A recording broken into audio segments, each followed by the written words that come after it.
Okay. I think I will call to order Tuesday, April 5th, 2022. City Council regular meeting. First thing I need is approval of the agenda. So move. Second, All in favor? yes. We have 3 sessions of minutes for consent. Do we have some issues? I just have one correction, and that is on the March 8th first page.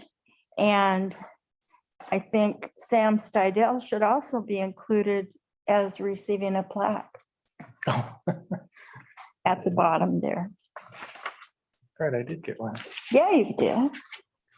Anyway,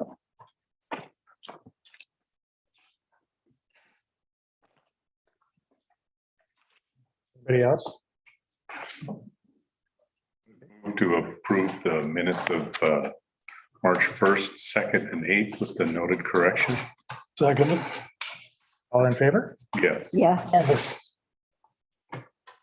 Okay. That's out of the way. We'll go straight to our public comment.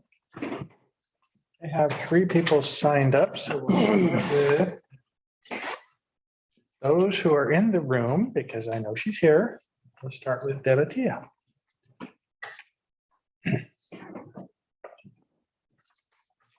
Glad to see all of you. Devatia, PO Box 1426, Cannon Beach, Oregon. So I'm here to talk about the North Coast Rocky Habitat. There is for Chapman Point and Acola Point, there is a hearing coming up on April 29th to present evaluations for them to become marine conservation designations. And they'll have open comment for testimony and an opportunity to write a letter. And because it's one of the most beautiful places in the world. And it's a fragile rocky habitat with a lot of seabirds and, all of that. So it'll be the Department of State Lands, Oregon State Parks, Department of Land Conservation and Development, and Oregon Department of Fish and Wildlife that'll be at the hearing. Our focus is really educational, and with climate change and the population of people coming into the area, keeping it a protected place for the wildlife and birds. So I was just informed by Mark that there was in that area, there were 63 calls last year and 7 this year. Our fire department who responds to that area. And there's a lot of people climbing on those rocks down there. So I'm going to pass my time off to now to Tabea Gosen. And she is, if you don't know Tabea, you should know Tabea because she is the protector, the angel of the North Coast. She walks and works with the Audubon Society on nest surveys for the black oyster catchers and other birds that she'll tell you about. She's also worked for the Wildlife Center of the North Coast, and she is so informed about the whole issue. And she should be canonized to be a saint as far as I'm concerned, because she's just amazing. So you'll be blessed to talk to her, and she will be next, I hope. yeah. Again, what time is the meeting? It's on April 29th. It's an all-day event, but we'll get back to you closer to the times that are allotted. We're still putting together the whole thing, and Do you know where? it's going to be a Zoom, but it's in Salem, I believe. Oh, okay. Yeah. So it's important to move it forward to, then it goes to the Oregon Policy Advisory Council, OPAC. So again, it's super important because if we don't protect that area with the amount of tourism that's starting to happen, and people are flooding into the area and they're finding out about it through, I don't know, many sources. I think even it's the chamber actually, you tell them, it's now being an area that we send tourists to. We're trying to keep it hidden. But it's not hidden anymore. It's a jewel of a place. And so especially Nicola Point and, well, Chapman Point and Nicola Point. So we want to protect them. Thank you. So Tabea, it's on Zoom. We'll get to Tabea in a second. Just want to ask if there's anybody else in the room that would like to speak? Okay. Rusty, that's fine today.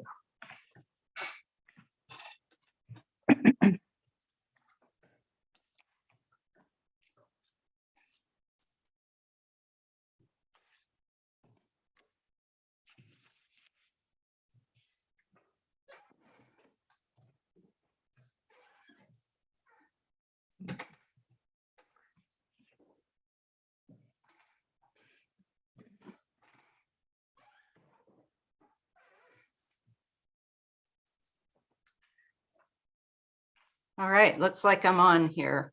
There we are. Hello. Go ahead. Just to provide a little bit of additional information, we had submitted the proposal quite a while ago and it went through one process. So now it's going through a secondary process, and that's the one that's going to be on April 29th. It's an 8-hour event, and I will send in the link to that, that review.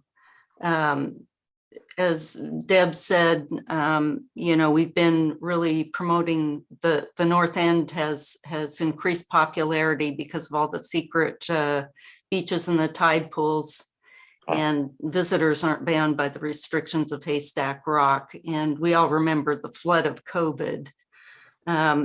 We've also seen the massive decline of puffins, and there's a lot of concern about the tide pools, the marine mammals, and the nesting and migrating seabirds. The black oyster catchers have also been a species of concern. And in 2020, we had 7 nests. 1 was successful, and 2 chicks fledged from that nest out of a possibility of about 16 chicks. In 2021, our volunteer nest survey rate increased, and we had 7 nests again. 3 were successful with 4 chicks that fledged. The challenge to our rocky habitats is just continually increasing, and we just can't afford to wait longer to ignore the challenges that our birds are facing. In last year, I was doing nest surveys on a nest right at the end of the first bird rock, and anxiously waiting on a nest hatch. Mom and her 2 kids walked up to me and wanted to see through the scope. And I said, well, the chicks haven't hatched yet, but take a look. And so wouldn't you know, that chick chose that time when the young man was looking through the spotting scope to pop his little head up. About 6 weeks later, it was time for fledge, and I had not seen this chick for a number of days, so I really wasn't sure if he had survived. These chicks are out on the beach before they can fly, and they're easy pickings for off-leash dogs, and so I didn't know if a human-generated predator had gotten him or if he was still alive. And I went down to the beach, and he chose right before I got there to fledge, but fortunately someone was able to video him taking off. So that was pretty fun. We're very much interested in promoting safety on the beach, not just for people, pets, and wildlife, but our wildlife and seabirds can't advocate for themselves. And so we're interested in doing that on their behalf. And education is just really one of the components that is important to preserving our rocky habitats, which is part of the Rocky Habitats proposal that we have attempted to move forward. I thank you for your time and your support. Thank you. And I will send in the link to that website as far as being able to participate in the meeting. Great. Thank you again. Thanks, Pam. Okay, next I have Jenny. I don't see her on here. That's here. And she'd asked to sign up a month ago and I sent her a reminder email and I didn't hear back, so I wasn't sure if she was gonna make it or not. Okay. At that, I will ask if there's anybody want to raise their hand and then just 5. So with that, we will move on. Go to our first item, which is a resolution. Bruce. Yes, sir. Thank you. If you recall, during the prepared food tax discussions, there was a lot of concerns expressed about the cost of updating the point of sale systems to be able to accommodate the changes that would be required. At that time, we talked about the potential for a grant process, although we didn't have any details at the time. Excuse me. But we moved forward and the referral was adopted. Subsequent to that, we said, okay, now we need to figure out how we're going to do a grant process.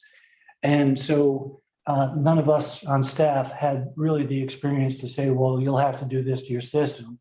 And so we hired Holland Herbert from Astoria Tech Help and to go in and make the contact with everyone and to come back to us and say that we think this is what it's going to cost. So we could get a handle on what the total would be, total replacement, a partial replacement, whatever. So, but the idea was that she would, make that contact and help us with that assessment. So at this point, I'd like to turn it to Holland, if you want to come up in the chair here or at the podium, either way, and tell us what you found. Yep, so I was given a pre-screened list of about 80 businesses that do business in Cannon Beach who might have the prepared food tax apply to their business. And I was able to give every business on the list the opportunity to contact me and to give feedback on whether or not they would need help with the grant. And I was able to have a conversation with the majority of businesses. And I found that the overwhelming majority, that is all but one business, was able to implement the prepared food tax in their existing POS system in-house. So the grant did not apply because there was no cost to the business. That being said, and the one business that did need help, they were on an older POS platform and they paid about $1,800 in order to have a consultant help modify their system to support the prepared food tax. Now, I was not able to talk to 100% of businesses, but given the distribution of the businesses that I did talk to, I think it is very unlikely that a business would come forward and say that they need assistance from the grant. But it is a possibility. I would say that you could expect a business that was like a smaller business, like a coffee shop or an ice creamery to need, they could probably go to something like Square and it would be no cost to them. If they needed a little bit of like a tablet or something that would enable them to have a nicer interface and a nicer workflow, maybe $1,000. And then the upper end of that would be a restaurant, moving to something which is popular like Toast right now. And that would be about $4,000 to $5,000. But that being said, I don't think it's very likely that a business would come forward at this point, but it is possible. And you did contact everybody that you could and gave them the chance to talk to you. Yes. Okay. All right. Thank you. And are there any questions for Holland? EVOO get figured out? No, that's coming to the workshop next week. Okay. Were you able to talk to the Lazy Susan folks? Yes, and Lazy Susan, they don't have Wi-Fi in their system and they really love their paper system. They're able to take orders very fast. And I talked with them and they decided to modify their accounting process in order to support the prepared food tax. Okay. So I was able to confirm with them after a couple conversations that they did not need the grant. Okay, because I know they were very concerned. Okay. Any other questions for Holland? No, thank you. Thank you very much. Thank you, Holland, because you did a really great job and covered the bases for us and told me things I didn't think I needed to know. So thank you. Thank you. Good. All right. So with that, I'm making a recommendation on what we think might be a grant process that would give folks the opportunity if they decided to take advantage of it. And what we're recommending is to be on the safe side, that there be a budget transfer of $30,000 from the general fund contingency. And that we also recommend a cap of $5,000 because the only number we've heard so far was $1,800. And so anyway, so those would be the parameters. I see it happening through just a letter, instead of doing an application and stuff. This was it, this is a copy of my receipt, da-da-da.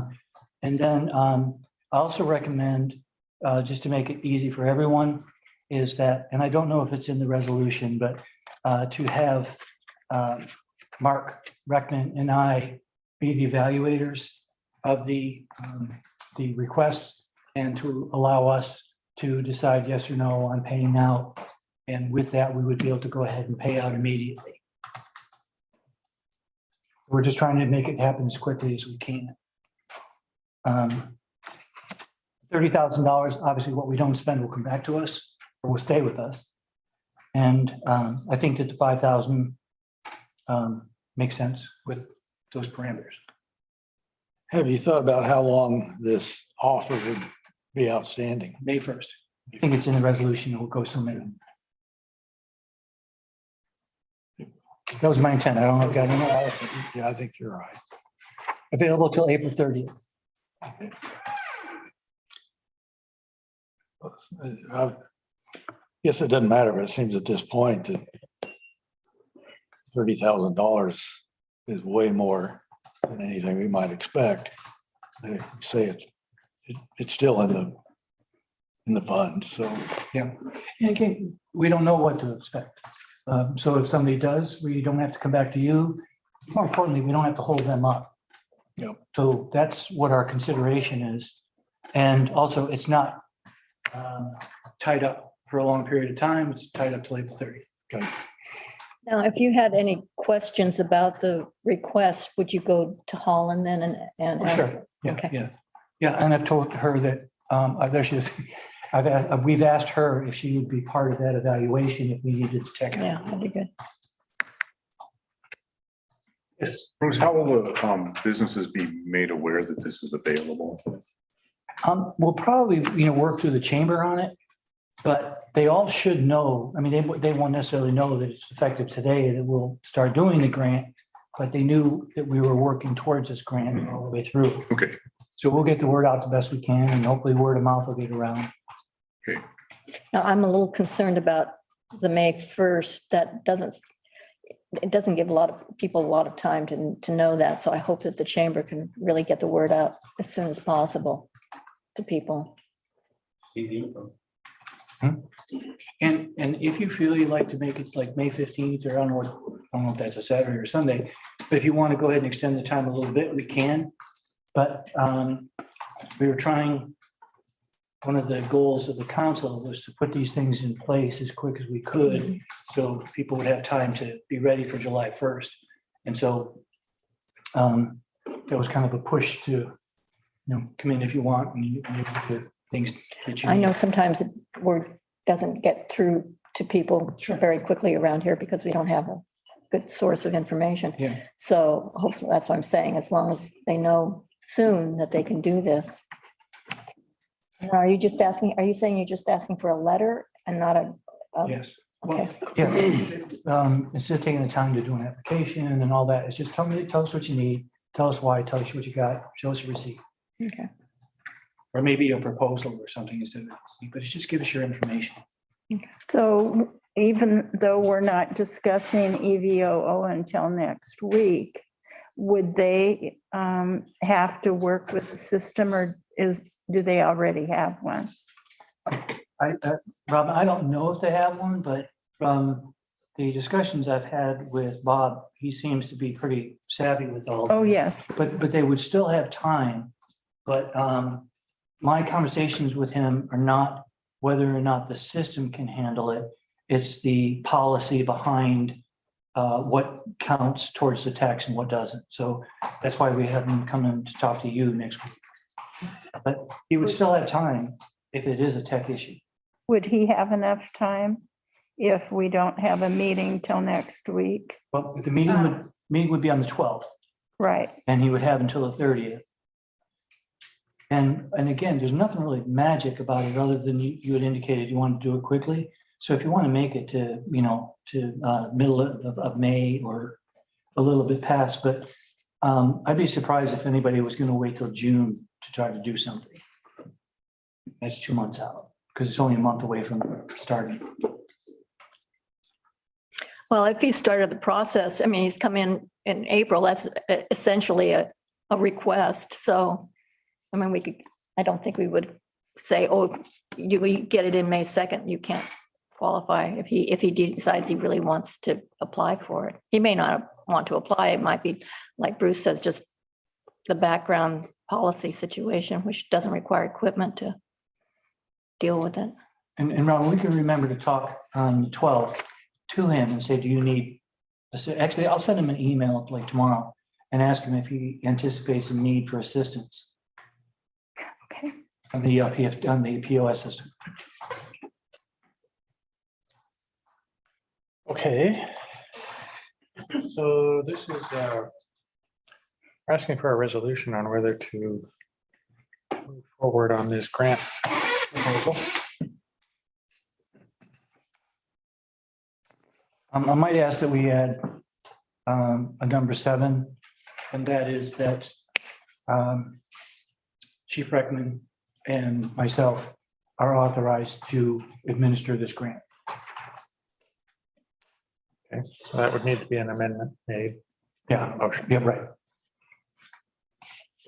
Move to approve resolution 2211 for the purpose of establishing a prepared food sales tax point of sales grant program with the addition of, I guess I'll call it a number 7, where both city manager Bruce St. Dennis and fire chief Mark Reckman are in charge of the grants. Is that acceptable? That's very acceptable to me, and I'm glad that you repeated it, because now Mark knows for sure that he's on this committee. Okay. I didn't mention it to him before. I'll second it. Okay, thank you, Brandon. All right. Discussion on that? Jennifer?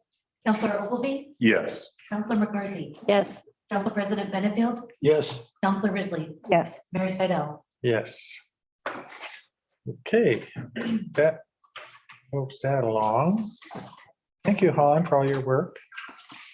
Thanks, Lon.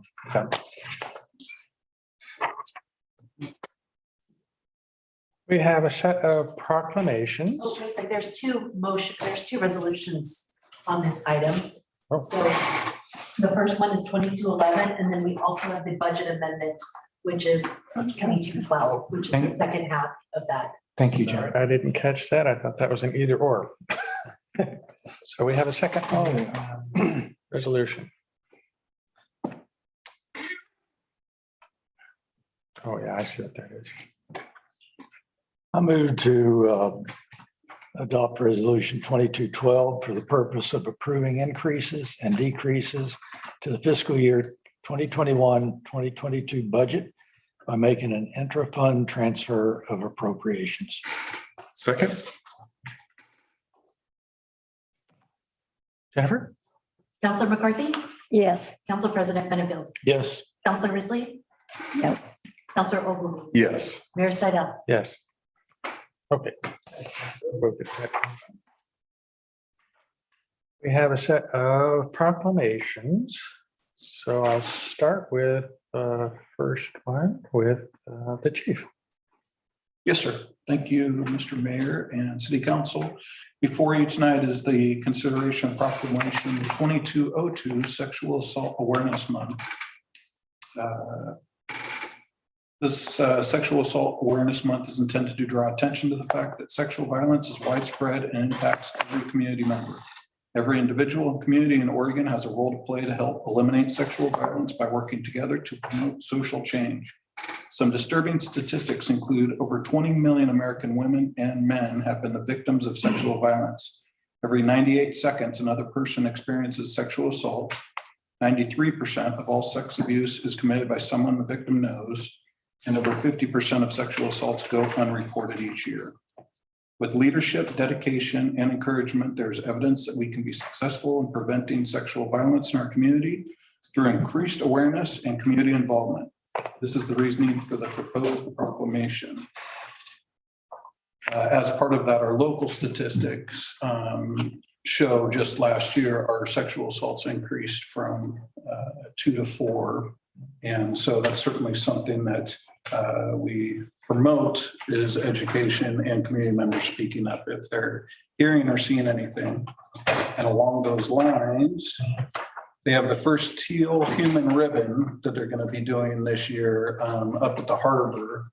And it's going to be on April 20th at 12:30. If anybody's interested, they're going to try to form a human teal ribbon.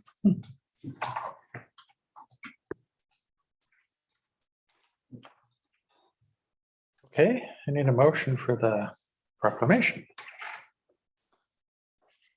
To adopt proclamation 2202 for the purpose of designating the month of April 2022 as Sexual Assault Awareness Month.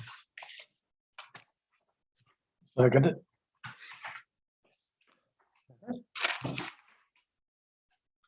Council President Benefield, Yes. Councilor Risley, Yes. Councilor Ogilvy, Yes. Councilor McCarthy, Yes. Mayor Snyder. Yes. I'm going to ask the council just, we have 4 of these. Do we want to read them or just turn them through? I kind of like to get on with the agenda. I've taken time to read all of them myself, so. Okay. Okay. Then I'm going to ask Jason if you wouldn't mind reading this one. Sure. So before the city of Cannon Beach, for the purpose of designating the month of April 2022 as Sexual Assault Awareness Month, proclamation number 2202. Whereas sexual assault affects Oregonians every day, whether as a victim or survivor or as a family member, friend, partner, neighbor, employer, or coworker of the survivor. And whereas Oregonians of all gender identities experience sexual violence, including an estimated 1 in 4 adult women who has been the victim of rape and nearly 1 in 5 men who has experienced sexual violence in their lifetime. And whereas certain populations in Oregon experience much higher rates of sexual violence due to systemic oppression and inequity, and whereas compassionate, courageous, and dedicated individuals, local organizations, and other partners have provided services and support for victims and survivors and worked to prevent sexual violence for decades. And whereas sexual violence is preventable and all communities are strengthened by encouraging healthy, nonviolent interactions, relationships, and social norms. And whereas every individual and community in Oregon has a role to play to help eliminate sexual violence by working together to promote social change. Now therefore be it resolved that the Common Council of Cannon Beach does hereby proclaim the month of April 2022 to be Sexual Assault Awareness Month, and asks all its citizens to join advocates and communities across the country in playing an active role to prevent sexual violence. Passed by the Common Council of the City of Cannon Beach this 5th day of April 2022 by the following roll call vote. Thank you, Jason. Okay, that takes us to our next one. Which I lost track is child abuse. All right. I'm going to introduce and then we'll have somebody else read it. All right. So this is consideration of proclamation 2203, National Child Abuse Prevention Month. April is National Child Abuse Prevention Month also, and every child in Cannon Beach and beyond deserves a happy, healthy childhood free from abuse and neglect. Each year in Clatsop County, about 125 children are found to be victims of child abuse or neglect. The human and financial costs of child abuse are enormous. The Centers for Disease Control and Prevention recently estimated that in the United States, the total lifetime financial cost associated with just 1 year of child maltreatment to be approximately $124 billion. These costs are preventable by connecting families to the community supports they need. In Clatsop County, most foster children enter the dependency care system because their parents struggle with substance abuse or mental illness, or because of intimate partner violence in the home. Issues that directly and indirectly affect Cannon Beach residents. As part of a group of community partners working to strengthen families, the benefits of Clatsop County appointed special advocates, or CASA, outreach and parenting education, child advocacy, and public awareness can be seen in every community in our county. Child abuse is not acceptable in Cannon Beach, Clatsop County, or our society as a whole, and it can be prevented. CASA has asked the City of Cannon Beach to support the prevention of child abuse by proclaiming the month of April as Child Abuse Prevention Month. We have a motion for this. Move to adopt proclamation 2203 for the purpose of designating the month of April 2022 as Child Abuse Prevention Month. Second, Jennifer? Counselor Risley, yes. Counselor Ogilvy, Yes. Counselor McCarthy, Yes. Council President Benefield, Yes. Mayor Snyder. Yes. Do I have a volunteer to read? Well, Brandon? before the City of Cannon Beach for the purpose of designating the month of April 2022 as Child Abuse Prevention Month, proclamation number 2203. Whereas in federal fiscal year 2020, 3.9 million reports were made to Child Protective Services. And whereas child abuse and neglect is a serious problem affecting every segment of our community, and finding solutions requires input and action from everyone. And whereas our children are our most valuable resources and will shape the future of the state and the future of Cannon Beach. And whereas child abuse can have long-term psychological, emotional, and physical effects that have long-lasting consequences for victims of abuse. And whereas protective factors or conditions that reduce or eliminate risk promote the social, emotional, and developmental well-being of children. And whereas effective child abuse prevention activities succeed because the partnerships created between child welfare professionals, education, health, community, and faith-based organizations, businesses, law enforcement agencies, and families. And whereas communities must make every effort to promote programs and activities that create strong and thriving children and families.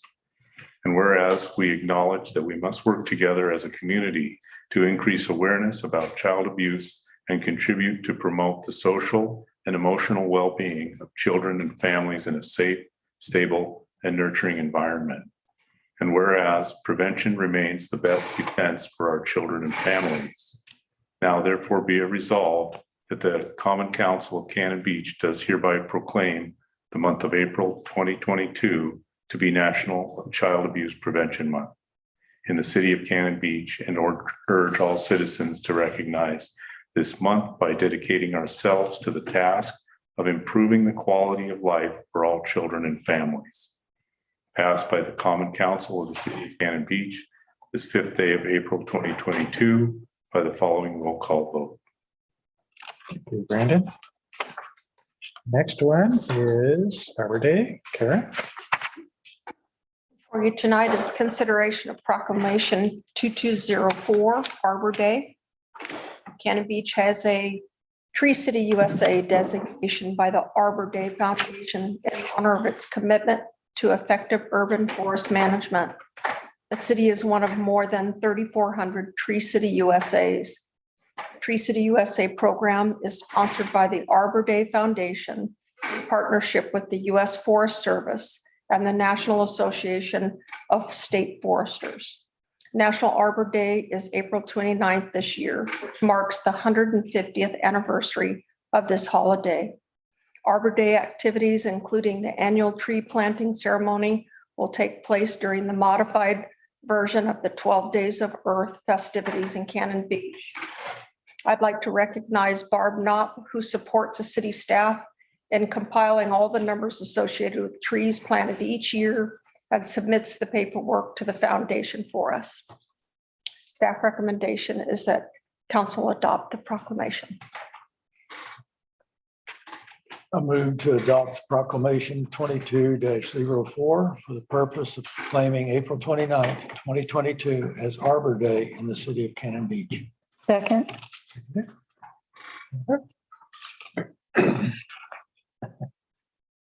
So no, I got on the wrong one. Sorry.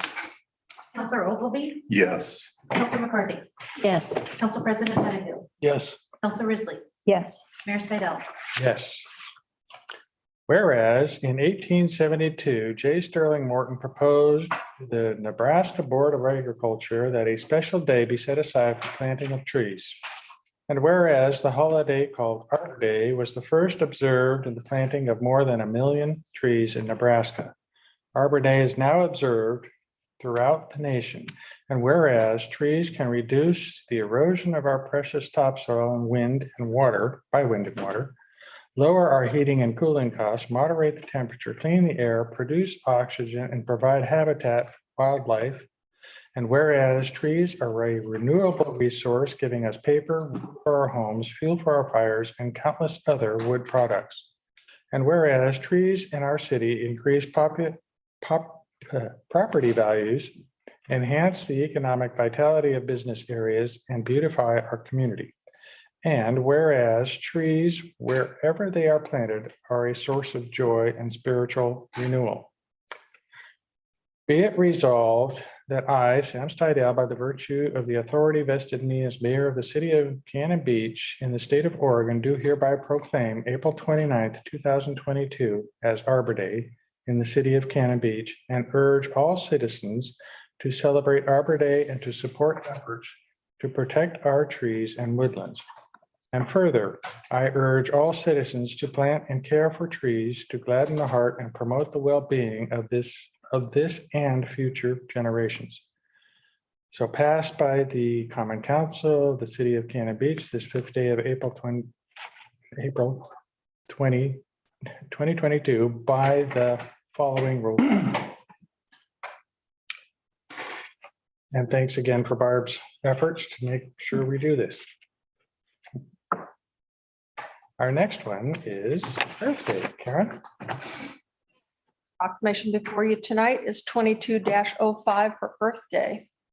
April 22nd, 2022 marks the 52nd anniversary, 52nd year of Earth Day celebration. As part of the Earth Day celebration each year, the Parks and Community Services Committee coordinates the 12 Days of Earth event to educate the community and visitors about the unique, complex coastal environment and ecosystem of the area. We would like to take this opportunity to acknowledge and recognize Earth Day and the work that the Parks and Community Services Committee and volunteers have done to continue the tradition of the 12 Days of Earth. Staff recommendation is that council adopt the proclamation. Move to adopt proclamation 2205 for the purpose of proclaiming April 22nd, 2022 as Earth Day in the city of Cannon Beach. second, Jennifer? Counselor McCarthy, yes, Council President Benedict, yes, Counselor Risley, Yes. Counselor Ogleby, Yes. Mayor Slidell. Yes. this one's got you. Copy. Whereas the first Earth Day was enacted in 1970 and engaged over 20 million Americans to advocate for a cleaner environment. And whereas April 22nd marks 52 years of Earth Day. And whereas Earth Day now has become a worldwide event, has highlighted some of the most critical environmental issues on the world stage. And whereas all species play a role in the complex web of life and contribute to the ecosystem services on which all life on Earth depends, and hence protecting our species is crucial to the survival of this planet and its inhabitants.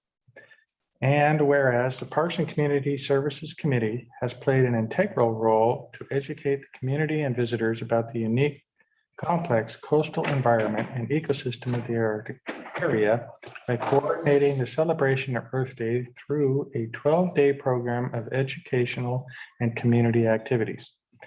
Be it resolved that I, Sam Stidell, by virtue of the authority vested in me and the mayor of the city of Cannon Beach, the state of Oregon, do hereby proclaim April 22nd, 2022 as Earth Day in the city of Cannon Beach and encourage all of its citizens, businesses, and institutions to use Earth Day to celebrate the earth and promote the protection of our species.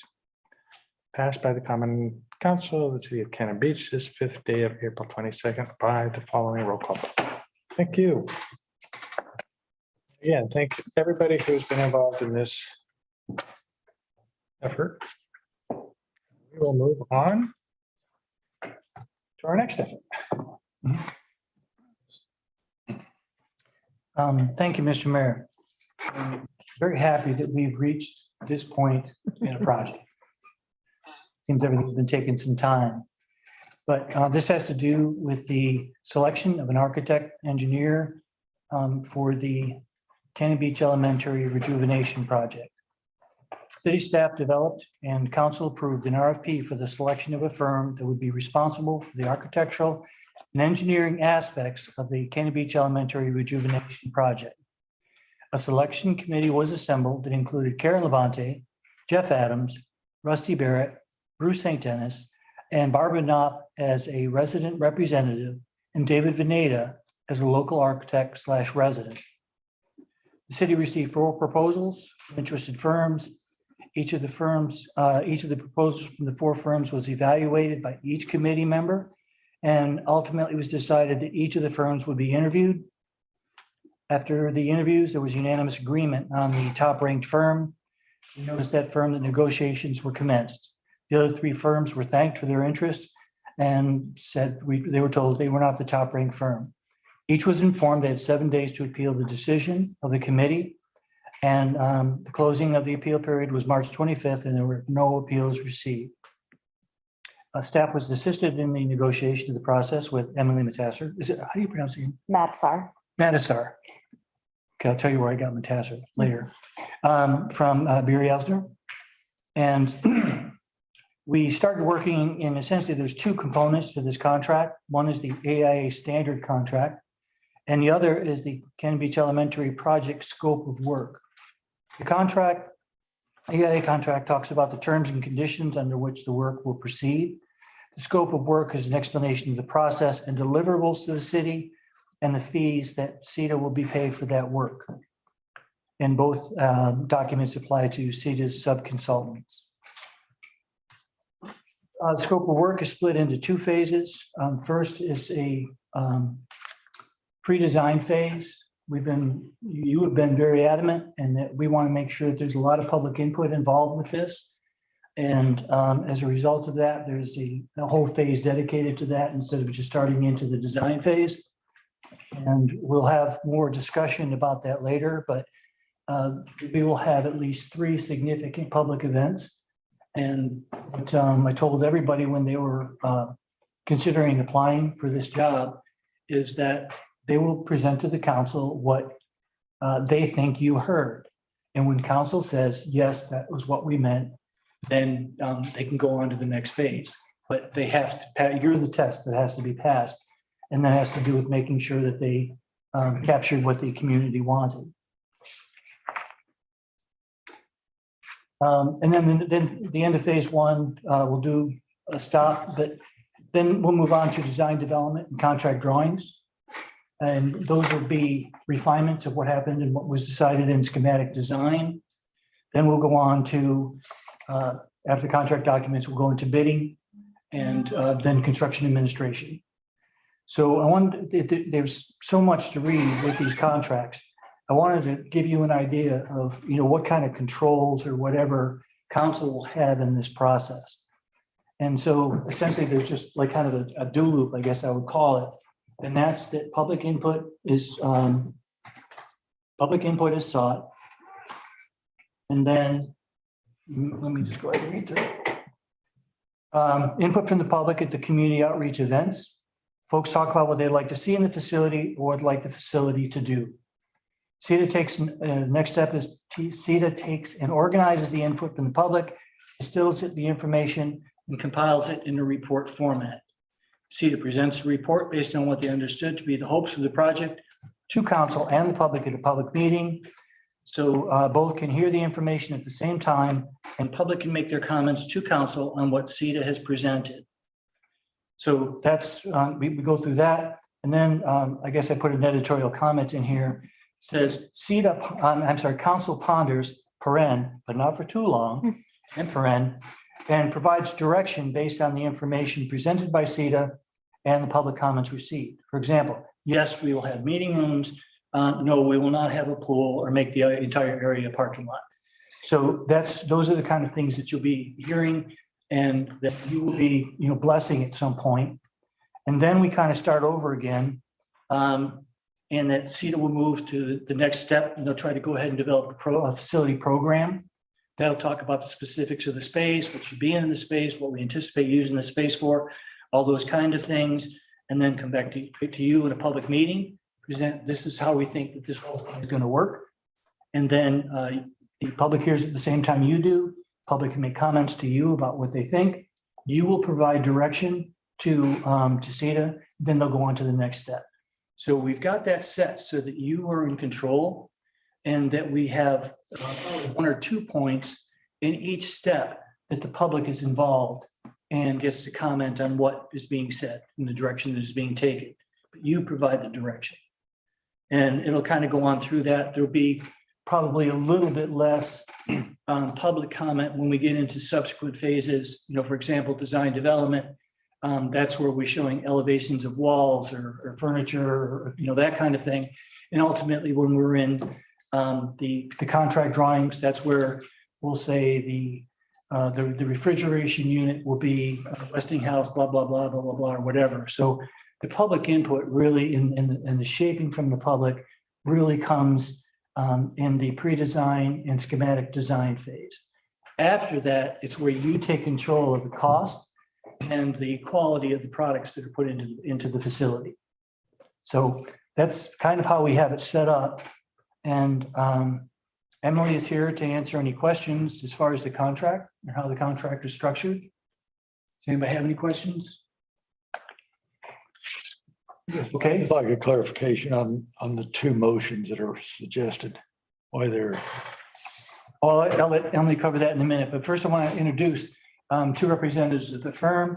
The principal is Jennifer Beatty. Yes, Jennifer Beatty and Dustin Johnson. Good. Yeah, I got that one right. Yeah, just getting you back for calling him Randy. Right. And Randy all the way through a meeting. But they are also here and to answer any questions. But I think first I would like Karen, if you would come up, I want you to know we did an exhaustive, or Karen did anyway, an exhaustive look at the credentials and the references, those sorts of things. And so this is what we heard. So I was able to personally speak to over 9 references from 5 various projects that were identified in their portfolio that they presented to the city. And here's just a sampling of some of the attributes that were pointed out. Some of the folks that I spoke to and projects that were associated with this input was the Tillamook Cheese Factory and Creamery down in Tillamook. Salvation Army, they handled over 18 different locations in Oregon, projects associated for them. The Swinomish Tribe Social Services, Grace Chapel in Wilsonville was a large project, REI in Bend.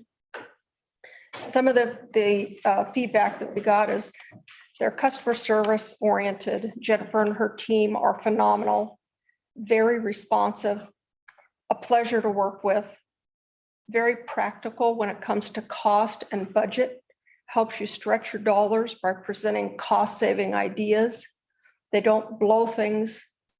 They don't blow something up into something larger than is necessary or needed. This person says they love that about them. Very knowledgeable on grants and various funding opportunities were key in helping them get grants secured for their projects. Very strong on seismic work and knowledge. Multiple projects that this project company had required seismic retrofits and improvements. When given the creative license, these guys soar like an eagle. They helped us with ideas on the Tillamook Creamery, that made huge impacts on the visitor experience, yet it changed nothing in our cost. Wonderful creative talents. Their communication is exemplary. In constant contact throughout the project, established the framework for the project, and they're off and running.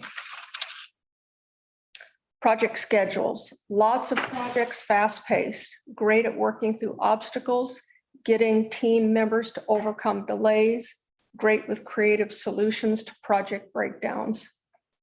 I asked about supply chain issues, your experiences with that. Mostly work with local contractors, communicate closely on the issues, have always been able to work through any issues associated with delays to achieve positive outcome. Key summary was Salvation Army said they have become their go-to firm for most all their projects. Large or small, they have been our go-to person. Another stakeholder said, set a clear path for these folks and they excel in the charter. Thanks, Karen. Barb, would you like to come up here over here? Because we did have a person that was on this committee that was primarily responsible for what, Barb? Passion. Who was that, Barb? Yeah, she was the passion meter. Right. It was a very interesting process, and I thank Bruce for selecting me. He said I was his last choice. No, I said I contacted 1,488 people before you. Right. So it was a really great process to go through. I learned a lot about reading proposals and looking at architectural and engineer firms. Frequently, I was the first person to get here for the interviews. Rusty was here, but the firms were here. And it was very interesting to see the different dynamics of the groups. And the group that we are recommending that you hire, they talked to each other. They were friendly. One of them let me in to City Hall. And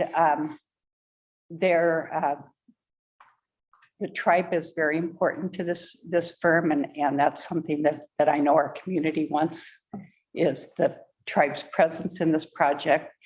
And then probably the icing on the cake was they sent us a thank you for interviewing. They shook our hands when we were done with the meeting. Probably should have done fist bumps, but heck. And I just really think that this is such an important project and we have picked the right firm. So thank you. Any questions? If I could just say that the thank you note, it was more of an email, but it was a selfie of all the people that were here, kind of with the rock in the background, doing the big smiley thing. That was the thank you note that we got. Thank you, Barb. Barb, thank you so much for your help on that process. And we have 3 more coming up. We'll talk later. I'm gonna be the last choice. We'll talk later. No, you already are. Yeah, I already got you in mind. Okay, so anyway, but thank you, both of you, for the work. And now I don't know if you have any questions, but if we don't have questions, we might see if Jennifer and Dustin would be our main person. And when we did the interviews and knowing how important the point person is from the firm, one of the requirements in our RFP is that when you show up here, that person will do the presentation because we've got to get to know them. And I think, Dustin far and away was the best point person. A couple of times we were thinking, why did they bring that guy? But Dustin was very strong. And ever since then, mostly even the negotiations, things like that, it's been with Dustin. So he is a strong player and Jennifer is great. And so do y'all have anything you want to say before they vote? I think it's teed up pretty good. I'm humbled. Yeah. Kind of hard act to follow the references, but I just want to thank you. Thank you for giving us this opportunity to work with you guys. We are incredibly excited about being a part of the team and learning and growing. Thanks. And I'm sorry, Dustin, go ahead. Yeah, just a quick note. I was talking a little bit with Mr. Mayor before the proceedings started, and I just wanted to reiterate that everybody on CETA's team who's represented in our proposal, who's going to be managing this project, managing others, including our consultants working on this project, Cannon Beach holds a very special place in each one of our hearts. That is why we proposed on this project. We're excited about it. It's a fun architectural project, but this is going to be an extremely complex project, and getting the community to really rally around the ultimate solution that we find for this. And we're excited to be a part of the process. It's going to be a challenging process, and we're eager to jump on it. I thought that we survived, in surviving the negotiation, you could pretty much do anything. Yeah, I can say Bruce is a tough one to negotiate. Yeah, but anyway, that's the team, and knowing that the importance that council places on working closely with the tribe. We're scheduled for a 4-hour meeting with the tribe, their team and the tribe. Just talking and telling stories and going out to the site and pointing where things are, but the idea is for the two groups to imprint on each other. And the way that we're setting this up is that there's time, like when I've told you that there are points where the presentation will be to the public. Well, before that, there's a presentation to staff. And when the presentation is made to staff, the tribe will be there alongside staff. So they will have a special place all the way through this process and actually be able to comment before something gets to you. So you know that it has their stamp of approval, or that we've done whatever we can to accommodate. And that was probably one of the favorite things when we told Dustin and Jennifer that, yeah, well, we'll set something up with the tribe. It was like, we could talk to them all. Yeah. And Big Bash plans on having about 6 people. Okay, good. So, and hopefully Doug Doer will be there too. But we're gonna have Doug very much involved. And also, and I don't remember if I mentioned this, but you may, Wong, from, Yeah. did I say that? Yeah, No, anyway, we're gonna try to bring her on as the consultant. also. great. She's good. Yeah. So it'll be a really strong team. Great team. Yeah. Yeah. Okay. And somebody told me there's two motions. You want to explain those, or do you want to explain the 2 motions? Sure. So the first motion is to approve the selection of the selection committee of the firm that's named by the selection committee for the project. And then the second is to approve the actual contract itself, which is included in the packet. Did you have a specific question about that? No, it just seemed a bit redundant, but I see the nuance. The way that the process is written, the committee makes a recommendation and you need to decide whether you accept it. So that's why it's 2 steps. I get it. Okay. Okay, ready for motion? Sure. I move to approve the architect engineering firm determined to be the most qualified by the selection committee for the Cannon Beach Elementary School Rejuvenation Project. Second. Jennifer? Counselor Risley, Yes. Counselor Ogilvy, Yes. Counselor McCarthy, Yes. Council President Benefield, Yes. Mayor Stidel. Yes, and welcome. Thank you. One more. Yeah.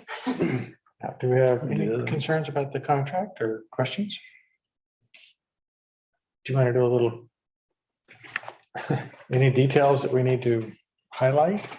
No, I think you saw the contract. It was included in the RFP. So there were some edits made, negotiations with the firm and Bruce, but it's significantly the same as you saw before. And it's, I do want to say one thing. It's not it's not the standard contract, the AIA standard contract. That was essentially used as a template, but it was edited and negotiated with the firm, so to protect the city's interests and theirs. Also, I want to say that, based on projects that I've worked to this, I feel very strongly that we'll be able to get a good product based on this contract.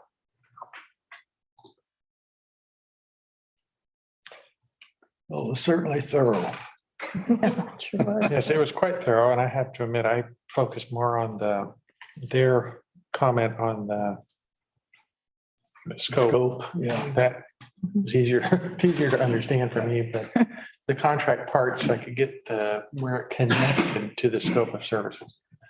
That worked really well. So thank you for putting that in there also. That's Emily. Okay, Ready for motion? I'm ready for a motion. Great. Move to approve a contract between the city and CIDA for the Cannon Beach Elementary School rejuvenation project.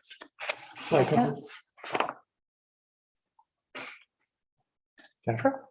Counselor Wilkie, Yes. Counselor McCarthy, Yes. Council President Benefield, Yes. Counselor Risley, Yes. Mayor Sodell. Yes. Okay, so we're expecting to kick into gear.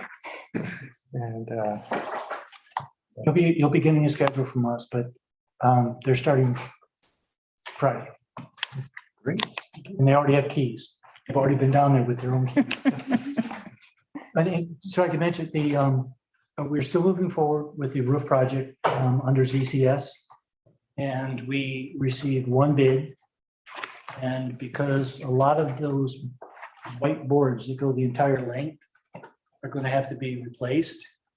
To a lot of detail work, the project came in at $499,000. So when we finish that, we will have a good, strong, resilient building. And when CETA, who has in-house structural department, when they get done with the classrooms, we'll have some good sturdy buildings, and hopefully we'll have those for another 60, 70 years at least for people to enjoy. okay, Right? looking forward to getting some good input, hopefully from community. So a good time for that coming up. Okay, good. Right. Thank you very much. And if y'all want to eat, you can leave. Thank you, Wilson. Thanks. Next item. That's for the committee. On this one, there was one application in the packet and another one came in on Friday, so we do have 2 applicants for this position. Jennifer, I have a question on that. Is there going to be another vacancy open in August? Yes, so I was gonna start advertising that in the next couple of months, because I try to do it at least 3 months beforehand. Okay, so we have one tonight, And one coming Bill, up. and one coming up. Okay. Jennifer, I know I found out after I got here, the application was not in the packet. I was concerned that we had one come in very late instead of a week in advance, came in like, to me, the last minute. And I didn't see the application and the qualifications until it was pointed out here at the meeting that it was in the other. And so when you have on our website, the agenda, the packet, and then other, it doesn't say there's something other that you really ought to look at.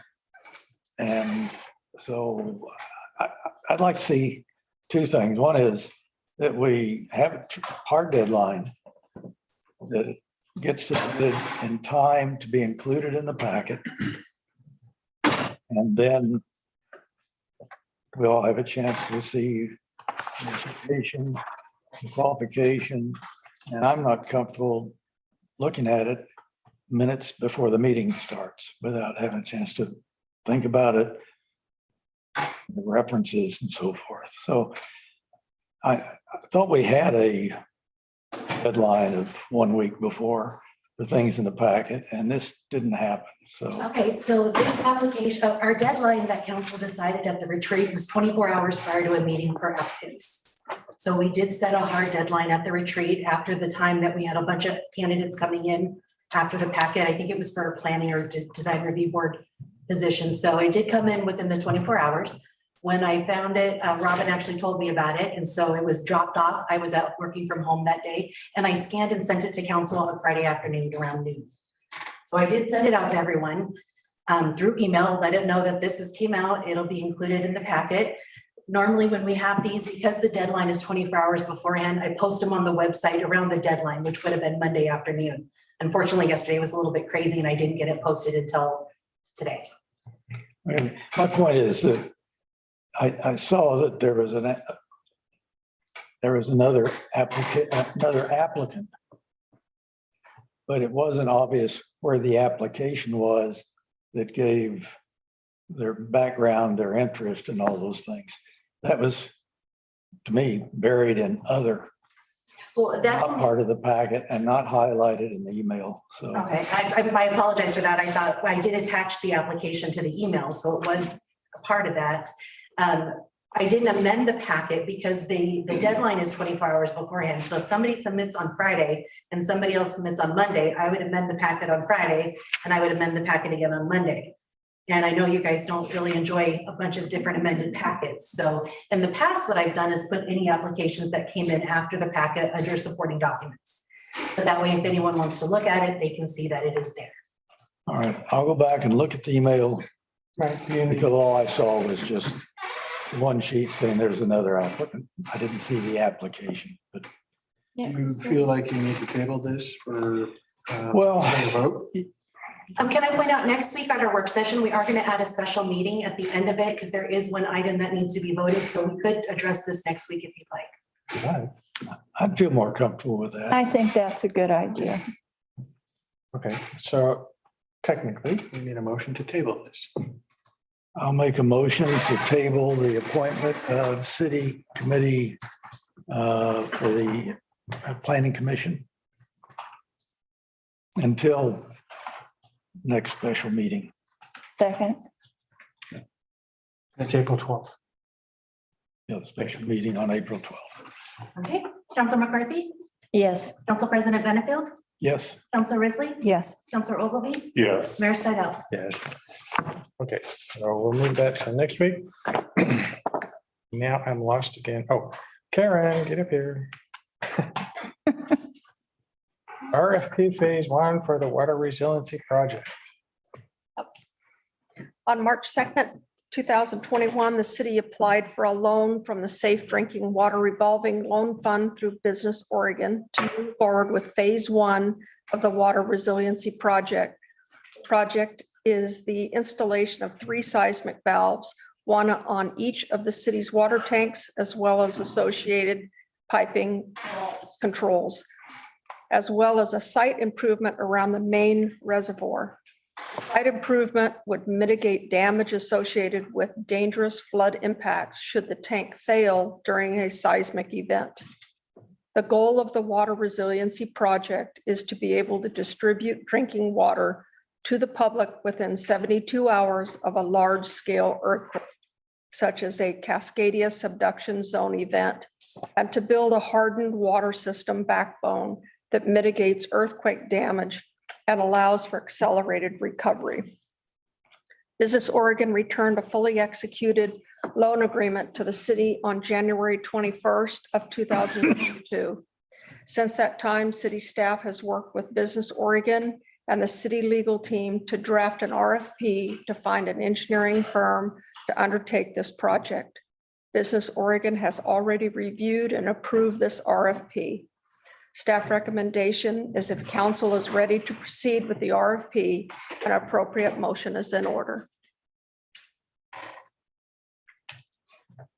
Any questions for Karen about this? Yeah, I had one. Just I don't really have a question. I have kind of a small request, is that once, if we go ahead with this, but once we get through the design and engineering, that we come with some drawings so we can see what it looks like up there. We can do that. So the draft kind of design was part of my presentation to you back in March, I think, almost 2 years ago now. Once they've completed the actual engineering documents, I can bring those forward to you before the engineering firm issues an RFP to have contract assigned. Yeah, I was just remembering, we were kind of wondering how they might reinforce and put it on the site.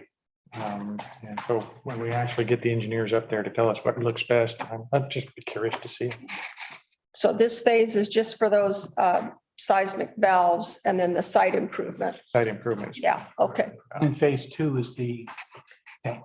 Yes, phase 2 will be your lines coming down from the spring down to our distribution point. And then phase 3 is the actual build of the new replacement tank. And we have a position, location and design for that. I can get that to you immediately. Oh, okay, that'd be cool too.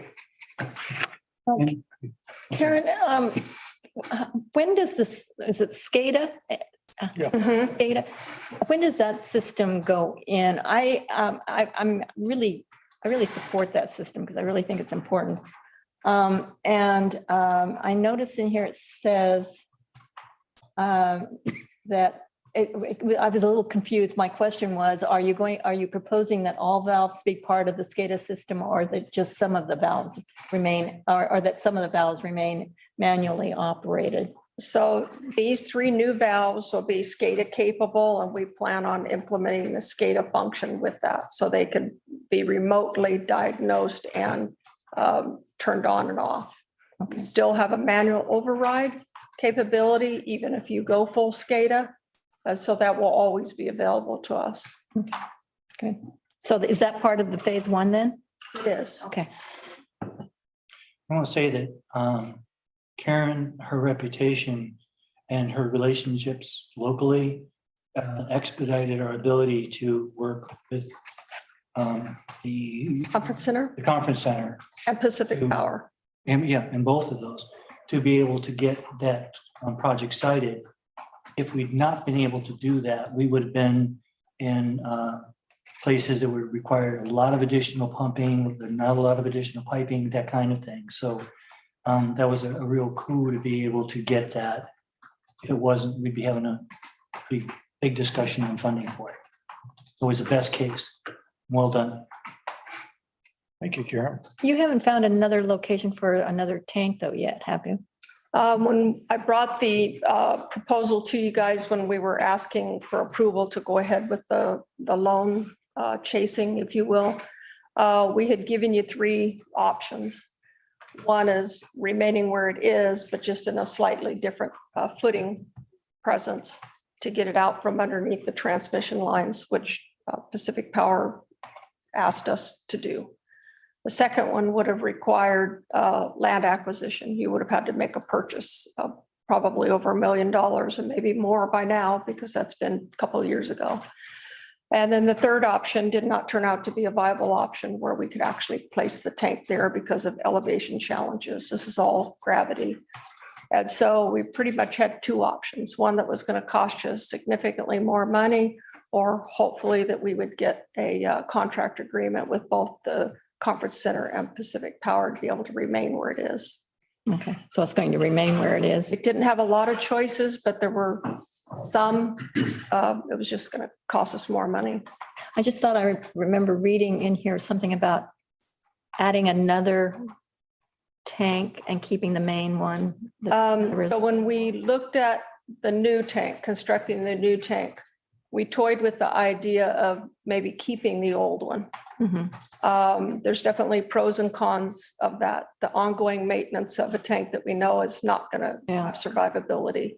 It costs us to keep that tank up. We have divers that come and inspect it, the maintenance and so on. So we really had to look at that closely and say, does it make sense to try to keep it? From having that extra water capacity was great. But when you do the math and you say, what does this cost the city to keep it? It doesn't make a lot of sense. But the engineer firm took a deep dive into that. And at this point, we're leaning more towards not keeping it. In addition, Bring all that to you once they have the final design in place. if you have a tank that's close to what your daily consumption is, you're turning that water once, in a day. If you have a second one, unless they're connected, you got one that's sitting there and the water's, it's being circulated, but it's not, it's somewhat stagnant. So we have 3 tanks, and one of the parts, I think it's phase 3C or D, and that's where we're talking about running the lines along 101. And that would give us a resilient line all the way to the Tolovana tank and a line all the way to the north end. So right now they are fed by, street lines and other things. So we will have 3 strong tanks when we get done with phase 3.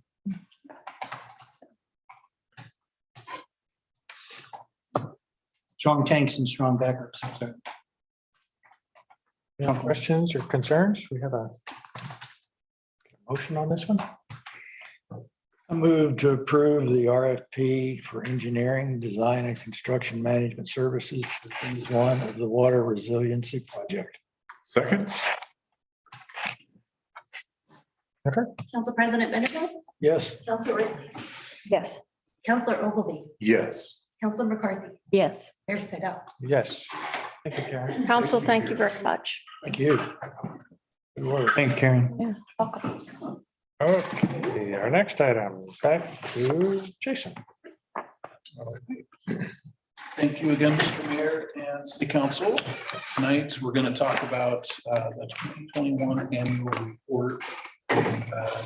As I've spoken before, I'm very proud of our department and all our officers and employees. We have a very diverse department, and that includes personalities, senses of humor, and I think that it shows in the work that we do and the involvement we have in the community. So the front page here is a picture I took from one of our officers' Facebook pages, James Jordan. He's been with us for, I think, 7 years now. And he always calls any of his pictures his office. And he loves working down here and did a great job on this one as well. So moving ahead, we have our mission statement. This has not changed in the last 7 years since we put it into place, and it's something that we revisit every year and want to make sure that all the officers are still on board with it, see if there's any changes that we want to make. And we're very comfortable with where it's at. And even though we've added new employees, they all agree on the direction that we want to be headed. We will revisit, we're hoping to revisit our strategic planning process, because it's been almost 10 years since we did that. And that's something that we want to upgrade. We want to find where everybody wants to head training wise and profession wise, but also where our community wants to go, whether it's focusing more on different things, but more get the feedback from the community. So that's something we hope to work on when we get more time. Just some tidbits I brought from the chief's message. We did have a decrease last year, which was unfair, I say, because of our year before was just astronomical on with the COVID in 2020. We really got inundated with so many different things that were going on, and our case files went up. Over the long run, I think it's 8 years actually since we've started tracking our statistics, we've seen a 20% increase in that time in calls overall. And so we're just seeing that influx of tourism, and everybody's seeing it here, but dealing with a lot more of the parking issues, the traffic issues, and calls are going up throughout the springtime and summer, but even more so now in the wintertime on weekends. And we're just not seeing that decline. We used to have a break during the wintertime. So that's something that we're working on as well, and our scheduling is becoming overwhelming for coverage. So part of the different things I noted here, late September, we hired Rashad Gibson. He's our newest patrol officer, and he is currently in the academy. I think he's on week 6. And he's still smiling when I see him and hear from him. When I think he gets to the 20-week mark, he won't have as big of a grin on his face, but he's doing well. I think his average is 94% in the class, and he is soaking in every bit he can. The good thing about the academy is there's lots of training, but there's also evening training when the normal classes are done. And I always tell my officers, you're not going to be doing anything besides watching TV. So soak up as much as you can. And he's certainly taking advantage of that because there's a lot of specialty training that you can get in the evenings as well. But he's doing well. And then in July, we had lost, I guess it was before even July, in June, Administrative Assistant Yokoyama had moved to Florida, and sadly, she's doing very well. They're enjoying their time over there. She FaceTimes me usually once every couple of weeks, and she's working for the airport and the Keys there as a TSA agent, she and her husband, and she'll FaceTime me, and it's just beautiful in the background. She's always looks very relaxed, and they're enjoying themselves. So we're sorry to hear that. But in her place, we hired Sylvia, and she's doing a great job. She's learning. It's like drinking from a fire hose because she's taking in so much information and trying to fit in what used to be Val's role of a lot of the statistics and the reporting. And so she's doing very well. And she's also working on becoming a interpreter for different people. And so she's been very useful for us. I know that just the other day when Cody had a parking complaint, the subject couldn't understand him and Cody couldn't understand the subject. Well, he ended up calling into the PD and talking to Sylvia, and they were able to hash out the conversation. So it was kind of a three-way conversation, but it worked out really well. And then in October of 2020, we lost our code enforcement officer, Travis Hanshoe. He went back to his previous job, more money, and I think he really enjoyed doing it. So we've been short since then on code enforcement, and boy, did I miss that position. You know, we've only had it for a few years now, but it's such an important position in the city. And luckily, just last Friday, I gave a hire letter to Luke Williams. He's, thanks to the fire department, he's one of their volunteers. And we're real excited about his attitude and his work ethic. And I think that he's going to be a great fit. So luckily we'll have a few slower months here before summer really hits, and we can try to get him trained up. Dream on. Good luck. Yeah, exactly. How's that work? He may be listening. It's going to be slow. Yeah, so we'll certainly work him into it. And I think that'll be a great addition to our city employment, but mostly the police department, but working with planning as well. He'll start on the 18th of this month. And then the only thing on the second page of my report, just the decreases in our Part 1 offenses, which is what we always want, because besides some of the thefts, you have motor vehicle thefts, assaults, burglaries, homicide, robbery, arson. We really want to keep those low. And those are the ones that are really more time critical and we deal with on a longer term basis. The decreases for the Part 2s, one change that I mentioned earlier with our sex offenses, it's misdocumented here. It says we went from 2 to 0, but we actually went from 2 to 4. And part of that is with our reporting, with our dispatch center, when they assign a case file to an officer, they may put information or something like that because they don't know what the call is that's coming at the time. They may just send an officer to, I don't know what you're responding to, but respond because they don't want to make a prediction that this is a rape investigation or a sex investigation or even a domestic. And so it may not be changed when they finish their report. So we've noticed on some of them that we're having to follow up and make sure that it's being categorized right for statistics.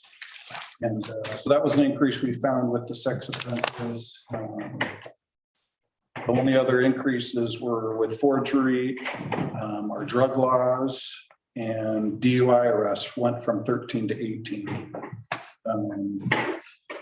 A lot of the things, the statistics that we don't see happen in our town or on the highway or on Ecola Park Road, and we don't get the stat for it because it's not necessarily in our jurisdiction. So state police, like we had a child fatality last year on Ecola Park Road that was a DUI involved accident, and our officers did the majority of the work. OSP comes and makes the arrest. And so we don't see those statistics, but there are a lot of other incidents that the officers are dealing with in our general area that aren't given to us for stats.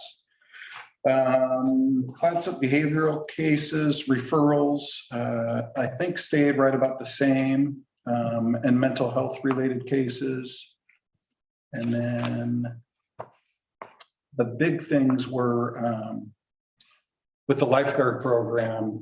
They did a great job this year. We have Jesse Parker and Jesse Williard who have been running with the lifeguard program, and they are great, very relaxed, very smart, and they have a good time on getting new lifeguards, which is a hassle, trying to find new lifeguards. And unfortunately, we're competing with Seaside.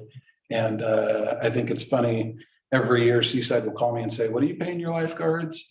And I always undercut them, give them a lower price. Well, they figured me out. And so it's very hard to maintain the prices because to keep them well paid and appreciated for what they're doing. This year, we're also in the process, and we'll talk about it in one of our future meetings, working with the fire department and including them in some of our life-saving lifeguarding things, and even potentially putting them out on the beach before our lifeguards start and running them a little after the official lifeguard program's done, but also working with junior lifeguard programs and working with some of the kids on the swim team. Jack had done the swim team this year, and I noticed so many kids were excited to become lifeguards, but they're pretty young. So maybe something where we use them and not actually out doing rescues, but letting them be spotters and different things. And so our head lifeguards are excited about that because it's new recruiting for them. They can get people that are used to the program. So excited about that. We had great parking information aids this year, probably the least complaints I've ever gotten on parking information aids. I think they're finally understanding their role and not crowding up, not being on their phones and doing their job. So we had a good crew, and I think this year we'll have at least one or two returning, and we'll be recruiting for that shortly as well. Investigations, nothing too extreme this year, but as you know, Chris Wilbur's been our detective for over 10 years and our lieutenant, and he does a great job. He's done a great job with our past investigations, and it's hard for me I keep talking about scheduling, and that's something that you'll see that we talked about with budget, trying to get another officer to help alleviate some of his tasks and my tasks where we can work on administrative duties, but also work on investigations without interruptions to go out to a call. And this year, his cases that he worked on with other agencies included rape, sexual assaults, child abuse, assault, and burglary. And there were several of those that happened in town, but also other ones that happened in the county. And so he's on the major crime team and the multidisciplinary team. So there are certain times where they may come down and help us, or he'll go up and help them in different areas. And that's always unfortunate for the situation, but it gives him a lot of experience and new ideas to bring back here on certain cases. And they meet once a week as well to discuss different things that are going on in other agencies. So that brings back a lot to us. Jason, isn't he like an assistant coroner or something? He is. Well, he was the assistant medical examiner because we just had hired a new one and they didn't have, she couldn't work 7 days a week. And so they took turns with detectives that were trained to be the assistant medical examiner. And he had been to a class in New York when I first started to get really good training, and now it's coming to use, but he had to fill in, and it seemed like every day that the detectives were covering for her, they would get something in the middle of the night and they would just be really struggling. So luckily, we've got an assistant now, and so he still is a medical examiner. In fact, there's 4 of us at the department that are medical examiners. So we'll go out and get the first identity of what's going on, and if it's something that's natural causes or something that's suspicious, and then we'll call the DA and they'll send out the whole team with the medical examiner if it's something more so. And Thanks, Jason. yes, then going through the statistics, there's just the numbers over the years for the 8 calls for service history. And I don't have really any additions on this page. The next page is just the traffic warning citations and motor vehicle accidents, and there were increases in all of those. One thing that I think you see each month, we're seeing a large increase in people still on their cell phones.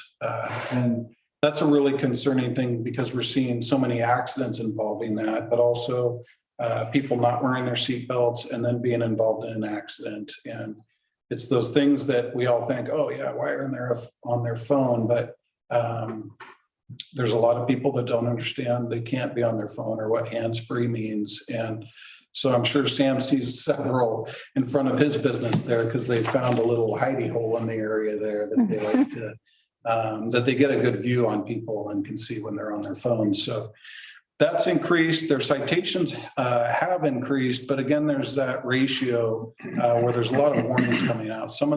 You'll see the citations each month that come through, and the citations are well-deserved for a lot of the people that are coming through and receiving them, whether it's speed or reckless driving or unlawful passes, when this highway is hard to get through most of the time anyway, and people are passing.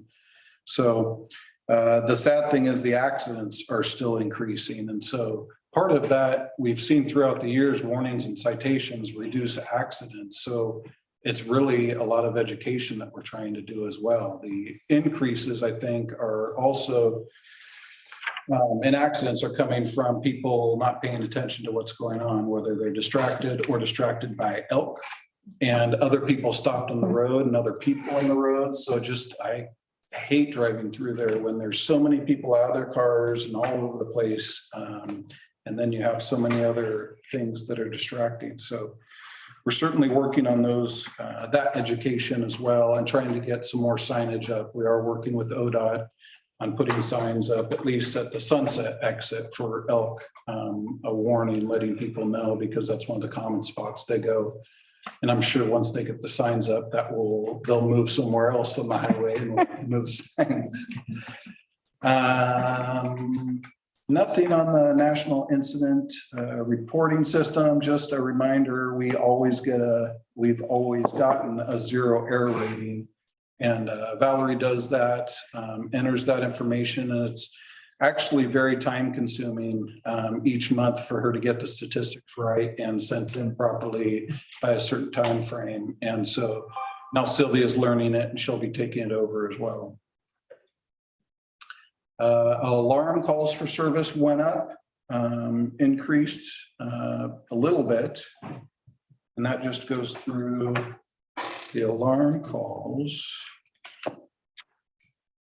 And then the next topic I want to talk about was the evidence division. One of the main points of conversation when we talk about our police department, but I thought this was a fitting photo. This was not doctored at all. This was all of the things that she needed to destroy.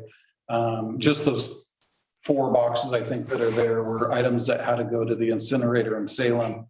And she was not able to get away to do it because we were in the middle of summer and had a lot going on and we didn't have Sylvia yet. So that sat there and she worked around it. to get evidence in and out for court and for officers and for returning things to victims. And so luckily we've gotten rid of those 4 boxes and she has some breathing room now, but certainly one of the predicaments that we run into. And that was a hassle just because that refrigerator there on the left has evidence that needs to go out to the lab, or if we have biological or other evidence that needs to be refrigerated, we need to get in there. So that box needed to be moved each time. So we're happy to be rid of that. Code enforcement, as I said, Travis left in October and our cases have been on a steady increase since we got that code enforcement position. And I'm sure that they would have continued to go up if we had finished the year with them, just because there were so many different things that were going on. In fact, a lot of the officers have picked those up in the meantime. And especially working with Jeff and planning, I think that it'll be good to get somebody in that position because we have a lot going on with the vacation rentals and the code enforcement issues. So we're excited for that. Next is training. And this I want to spend a little bit of time on, just going through some of the training that the officers go through. And it really varies for each officer. One of the things that I pulled up is our annual training requirements. Each year we are required to get 8 hours use of force or firearms training, 1 hour of ethics training. And then every 3 years, the training requirements have changed because of case law from last year that was passed. And I mean, it all makes sense. There's always that apprehension when it's first starting, but a lot of the training that they're requiring now makes sense. One of them is 2 hours of airway circulatory anatomy and physiology training. And it was funny because I talked to one of our local medics and said, "Can you teach this?" He goes, "I don't even know what you're talking about." And it's good because it includes the risk of various holds on respiratory compromise. Again, we don't use any of those holds, but it's good for them to see what types of things can happen. The signs of a person in respiratory compromise and law enforcement's responsibility to render or obtain aid. And so also 3 hours of mental health crisis intervention training. That's important. And it's always useful. The officers are always actually excited to get that type of training just because there's always new nuances that they can learn and watch for. And then they have to obtain 84 hours total training over a 3-year period. So it's something that we're having to constantly maintain to help them keep their certification. And so when I go through here, we'll talk about different training that the officers obtain because of their different specialties and what they do. The one thing we'll start with Lieutenant Wilbur. He has administrative investigations for law enforcement. So anytime we do an administrative investigation, if we're having an issue with an officer or if we're dealing with citizen complaints, that's something that I like for him to do. And obviously, if he's tied up on something, I will do those. But that's specialty training that he obtained along with the blunt force and sharp force trauma and the infant death investigations. This was actually a light year for him on training because of COVID. They didn't have a whole lot of training, especially each year they have Child Abuse Summit, and that gives them different training and updates on things that are going on and what to look for. And then Corporal Bowman, he has on here the stock training, and that's actually really good training that we all went through for the data collection. And the point of that is each time we stop somebody now, we have to report that. We document everything that we noticed on the traffic stop. And so we have these cards that we carry in the car and we give dispatch a summary when we're done with the stop, and then they track it and we have to send that into the state. So first of all, we give them the RRS that we stopped the person for. We give them a clearance code, which was if we warned the person, cited them, took them into custody, if they were a juvenile or nothing, and then their race: white, Asian, Native American, Middle Eastern, Hispanic, Black, Pacific Islander. And then if we perceive the race before the stop.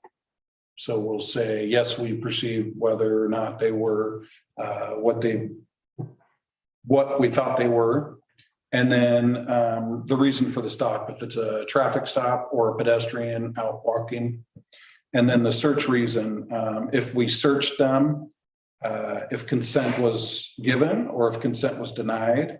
And then search results, if we found alcohol, evidence, drugs, no drugs, stolen property or weapons. So that's kind of useful for those of you that may listen to the scanner. Every time they do a stop, they do this long dissertation with all these codes so that it can be documented. And all that is transparency that we're trying to provide to document all of that. And they're still doing the statistics, and I don't have them with me based on Oregon or specifically on Cannon Beach, because we're actually doing it early. I don't think our size of city is required to do it yet. We just got in on it so that it's done and we don't have to worry about it in the future, because it's good that we do it anyway. Joe, for his specifics, he also had TASER instructor training of 16 hours. He's one of our TASER instructors, and so that's a specialty training that he has to do. SFST refresher, that's standard field sobriety tests, and they get refresher training on that every few years, and that's 8 hours as well. And then Measure 110, search and seizure, is more specific training just on updates in search and seizure, which is constantly changing. And then he and James also got the TASER recertification training. And then I'm not down Officer Jordan.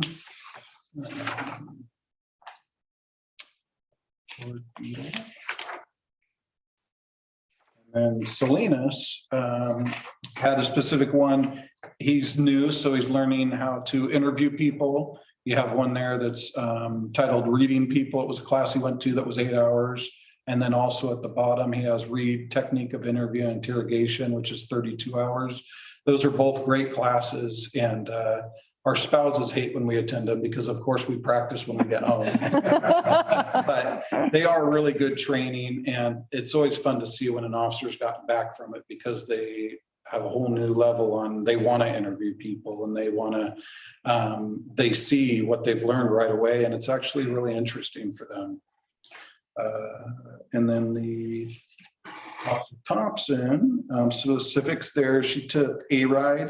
That's something we try to send the officers to as often as we can. It's advanced roadside impairment and driving enforcement. So looking for different drugs that may be affecting people on traffic stops, including prescription drugs or things that they may be taking that aren't obvious, like a odor of alcohol, but they still have something on board. In fact, the other night I was working a graveyard shift and Christian stopped a car before he left, and the driver had something going on, but we couldn't figure out what it was. And we ended up just having him park for the night, and he was very compliant. He was in complete denial that he's on anything, but there was something going on. And he agreed that he wasn't his normal self. And so there's a lot of times where people don't think that drugs will impair them, even if it's prescription drugs, and they're mixing it with different things. And so A-RIDE helps give the officers an opportunity to see different effects of drugs in people's system.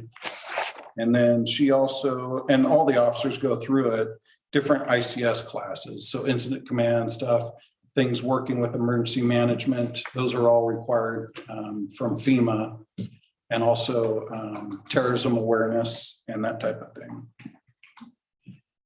I think that's really it. I just had Sylvia's that I highlighted because she's learning a lot of different things as a beginning records person with crisis communication at the front desk, ham radio training, which is something we try to get all the officers to attend just because it will be beneficial for them. But also she gets notary training and redacting records, what can and cannot be released. That's constantly changing. So that's something that we need to be aware of. And just going back to something that's exciting for our department and the county on admin assistant Mannix Valerie, she is assisting individuals in crisis and group intervention. And that's something that the county has started a peer support program where each agency has 1 to 2 different peer support members, and they meet at least once a month, and they're working on being available for different agencies when somebody needs somebody to talk to and getting them going in the right direction. So that's something that I've been working on since I became chief here, and something I'll continue to work on is the wellness, whether it's financial stability, counseling, physical fitness, all those types of things are so important and overlooked in the law enforcement profession. And so it's great that we have that program as one of the things that we're working on. Jason, what is nevertheless sexual harassment training? It was actually good training that I think I had taken through the insurance company, but it was a online training that we all attended, and it was just going through whatever you're saying or how you're acting. You may not think that you're offending somebody, nevertheless you could be, and so you move on and learn from it. Had several different examples, but just something that we're not always paying attention to our crowd, and it may not be offensive to you, but it could be offensive to another culture. It could be offensive to how you're saying it or your body language. And so it was actually really good training. Yeah. And then there's our crime statistics. We talked about those. Use of force. We did have an increase last year. We had 15. This year we had 23.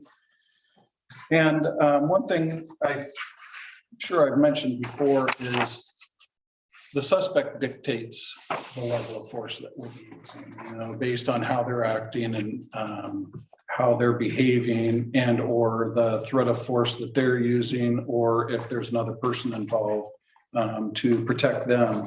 And in all reality, as funny as it sounds, a lot of times we're trying to protect them from hurting themselves or hurting somebody else. So we did have the 73 occurred in the evening hours. That's the exact same it was last year. So a lot of these happen in the nighttime. The use of alcoholic beverages and illegal drugs was a decrease from last year, as was the suspects with some form of mental illness. Increase in the display of the taser. And really the taser, a lot of times, if they just either remove it from its holster or they say, it's funny because James just says taser, taser, taser, and they immediately put their hands behind it. That's a warning that we give to people so that the officers there on scene know he's about to use his taser, so we don't want to be hanging on to the person. And so, yeah, a lot of it is just the display or turning the laser on. They'll immediately comply. They don't want to do that, even if they've done it before, they don't want to do it. And there was only one incident involving the use of the taser this year or last year, and that was a domestic situation that was still involved physically when the officers arrived. And instead of hurting themselves or somebody else, they used the taser to safely remove that suspect from the situation.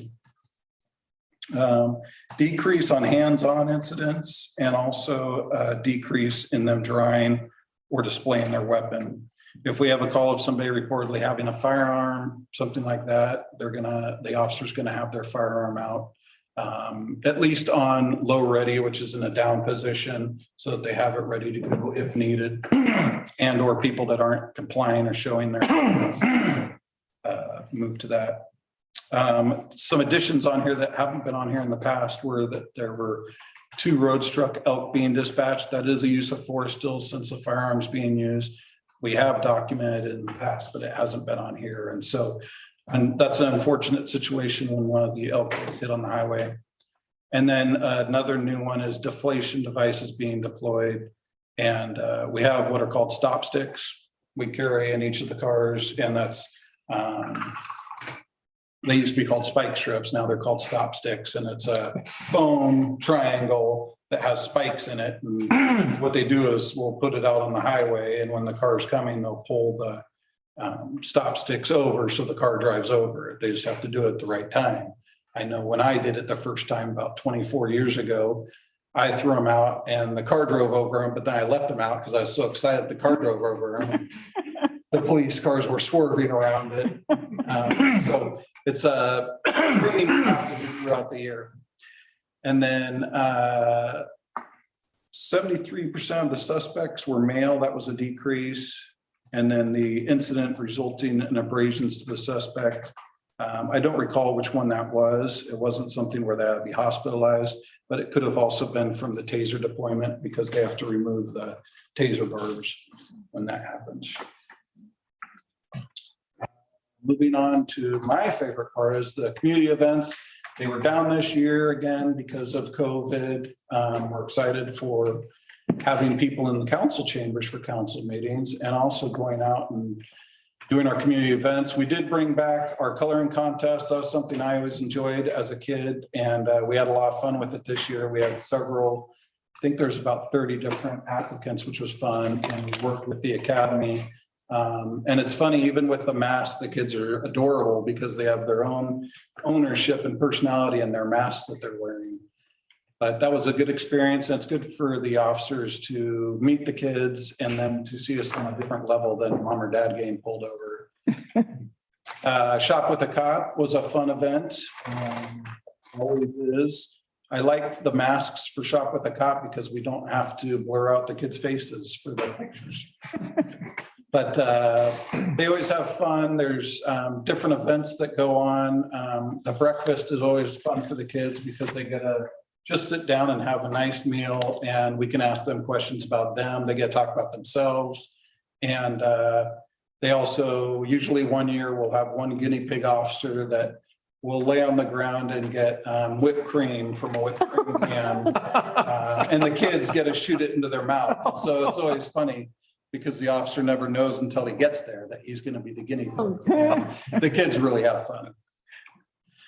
And then that was our Christmas party this year. We did it at the Chamber of Commerce. And it's just something that we're trying to build our community activities, but we're also trying to build up our activities in the department. And this year, we're actually, as part of our wellness, working on some hikes as a group, going out and hiking our area, just trying to get to know each other on different levels, but also building that camaraderie. Any questions?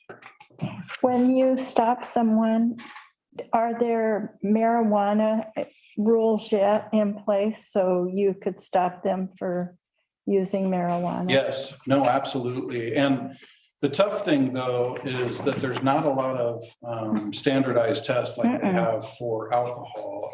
There are some, but really, you know, even without standardized tests, my officers are all aware of it too, is that you're stopping people for impairment. So, you know, if you're stopping them for a reason, you follow up on that. And there's lots of different divided attention tests that we do, you know, just when we're up at the window, you know, give me your driver's license, your registration, proof of insurance. They may hand you their driver's license, but they'll forget about the other two. Oh, I need your registration insurance. Oh, that's right. And you're talking to them as they're doing that to see if you can divide their attention. So those are important things. But just how they're behaving, how they look, you know, are they slow and lethargic, certain things. But now with the odor of marijuana as well, you know, that's one thing, but it's tougher with vaping and different aspects that they have, or if they've ingested it or smoked it prior to it, stays in their system for a while. So there's lots of different things that unfortunately the officer has split seconds up there at the window to take it all in, figure out what's going on, why am I stopping this person, what just happened? And so that's what A-Ride is about, you know, helping to find those things as well. And we have, we don't have a drug recognition expert on our agency anymore. Sergeant Gregory, who's in Seaside now, was one. And that's a lot of work to become one. They will do follow-up investigations. So if we do have somebody that we think is impaired, we can still take them in custody for driving impaired or reckless driving and have a DRE called out to do a further investigation to what might be in their system. And then we'll seize blood.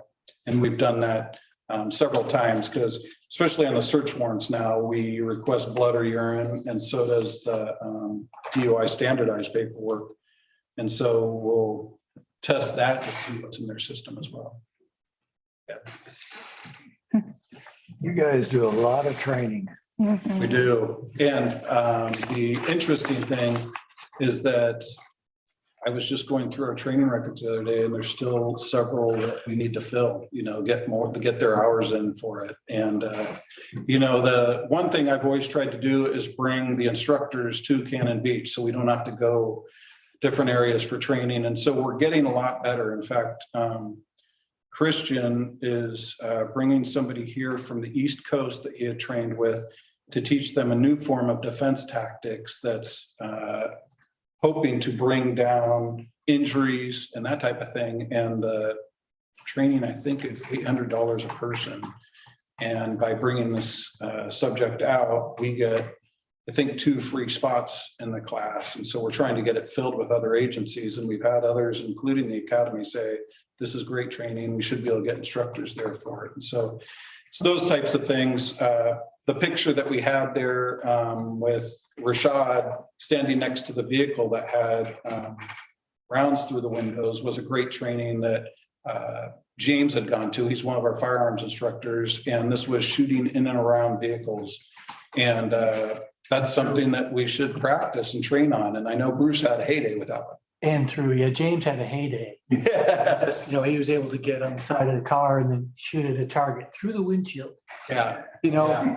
And so those are the situations they face. Yeah, and it was really good training, and it's good to mix things up. I mean, you can shoot at a cardboard target, but really, how often are you going to be shooting at a cardboard target? And so having things that move and having things that are through vehicles, that type of thing is important to switch things up. And so that's something we're constantly trying to bring here so that we don't have to send people away for it.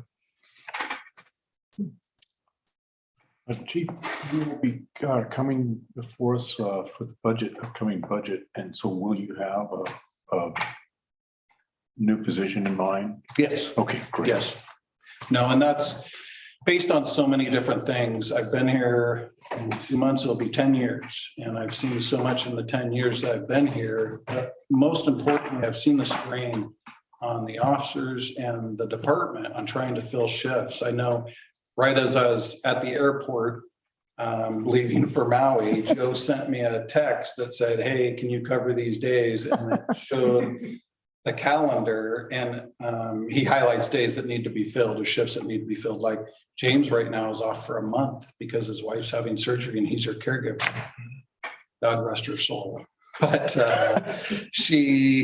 we need coverage for that. And so the whole calendar was highlighted yellow. And I'm like, okay, Joe, cover which day? And he goes, all of them. I said, no, I can't do that. But, that's the strain that I've seen. And it shows on the officers. At the end of the summer, they are tired. And they're already working longer hours, but covering for vacations, which I have to push some of the guys to take vacations because that's really important, but also training, all the training that they have to attend. We need officers to backfill for those positions. And then a lot of the administrative things that Chris and I do, evaluations, going to meetings. I mean, just this year, I've had to say, I can't go to a meeting, whether it's in Astoria. I've had meetings in Salem because I'm now on the Amber Alert Committee for the state. And can't attend those meetings because I'm covering shifts, and that's the priority for me to do that. So having an officer to help alleviate some of that, where Chris and I aren't working graveyards and weekends. I know that Bruce, each year I hit him up and say, can I cash some of this extra time in? Because I don't really use my vacation time. I use flex time to do things because I'm earning so much flex time. I think Chris was up over 300 hours of flex time last year because we cover for the officers if they take a day off, if they need time off. And so that's something that additional position would alleviate, but also some of our times on weekends and day shifts when it's busy, we could add another officer in there. So there's not just one officer on, because that officer won't just be dealing with traffic concerns or parking issues. They'll be able to respond to the calls or be down on the beach assisting down there as well. And so it's certainly something we've needed and we've held off for as long as we can, but also using it to assist the code enforcement. And Chris has come up with some really good ideas of, doing some subpoenas of financial records and different things to help figure out, make these more solid cases, then, no, we're not doing that. Okay, well, these things are showing us different. We need to write a warrant and subpoena different things. So there's lots of new ideas on things that we want to do and bring to Cannon Beach just to make it more efficient and better, safer. Goodness. Any more Thanks, Jason. questions? That's Thank you as always for your support. We do appreciate it. Thank you, Chief. Yes, and I did have one, somebody asked me today, you're still doing prescription medicine? Yes, She said she wanted to drop it off at the police department, but she didn't know whether or not you were still doing it. of course. Yeah, and anytime, it's right behind the door there, and there's always somebody on. So if we're not there at the door, she can call and we'll return Okay, and get it from her. all right. No needles. No needle. It's always so sad. People, especially like diabetics, will bring needles in not thinking about it. And Laura poked herself years ago. They just don't think about it. You know, it's in their medicine cabinet. Get the needle, A Sharpie's case. yeah, the Sharpie's case. We do have those. Yeah. Yeah. People bring in and let us know. Just don't give us the whole bag with Yeah, them. but even individuals, like, I mean, I put all my stuff in, and some point I'll take it and I'll pay a couple bucks for Ed Myers or somebody to handle it. Yeah. Yeah. No, we It can appreciate it. it can be handled on every time you use it. Yeah. Yes.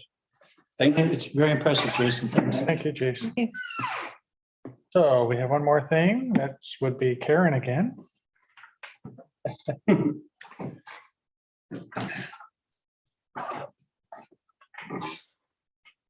All right, so I'm going to talk to you a little bit about our water reserve fund and my request to purchase a replacement generator for Ecola.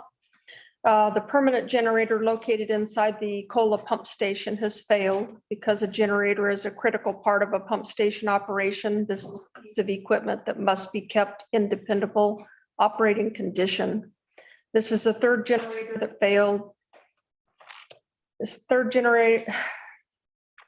is the third generator failure the city has experienced this year. Pacific Pump Station is being served by a rental generator while the permanent generator is being repaired. Parts for those repairs have been delayed due to the supply chain issues currently being experienced nationwide. A replacement generator has been ordered for the main pump station, and this location is also being supported by a rental temporary generator while waiting for the arrival of the new generator. Approximately 8 months ago, the city applied for a FEMA grant with the hopes of receiving funding to replace 4 aging generators that continue to have performance difficulties. The state level team that coordinates the FEMA grant submissions recently expressed concerns about the viability of the city's grant application due to the expense of 2 building additions needed to house the generators at Midway and Sayusla pump stations. The city can no longer wait on the uncertain funding source. Staff has ordered a replacement generator for Ecola to ensure the pump station continues to function properly in the event of a power outage. The cost of the crucial equipment is almost $60,000. The wastewater fund in the fiscal year 21-22 budget has spending authority remaining in the transfers out. Therefore, a transfer can be made in the amount of $60,000 to the water reserve fund to pay for the Ecola pump station generator. There's already a line item in the water reserve fund with spending authority to purchase the generator in the amount of $50,000. And then an additional $10,000 can be taken from the Sayusla project line as the money is no longer needed as local matching funds for the FEMA grant. Mean that we're no longer applying for the FEMA grant? Yeah, we basically had to withdraw our application because they weren't comfortable with the expense of the Midway and Sayusla add-ons. We originally submitted the application. We did not have the building add-on included in it. The representative that we were working with said he didn't feel that the building add-ons qualify under that grant criteria. And then we were later notified by him and he said, I think you can add that on. It will qualify. When we added it on, we had to update the estimate that was originally given to us by the contractor because the cost of cedar was skyrocketing, wood in general. And as you know, our pump stations are all cedar shingle siding. And in order to do a building ad, and it looks like it belongs on it, it would have had to match what was already existing. So we updated the cost, resubmitted the application. It went on to the next level of approval. And they contacted us, said, well, this is awful expensive. Said, you told us to add it. Yeah. You know, so we played this back and forth for over 8 months. We're in 9 months now.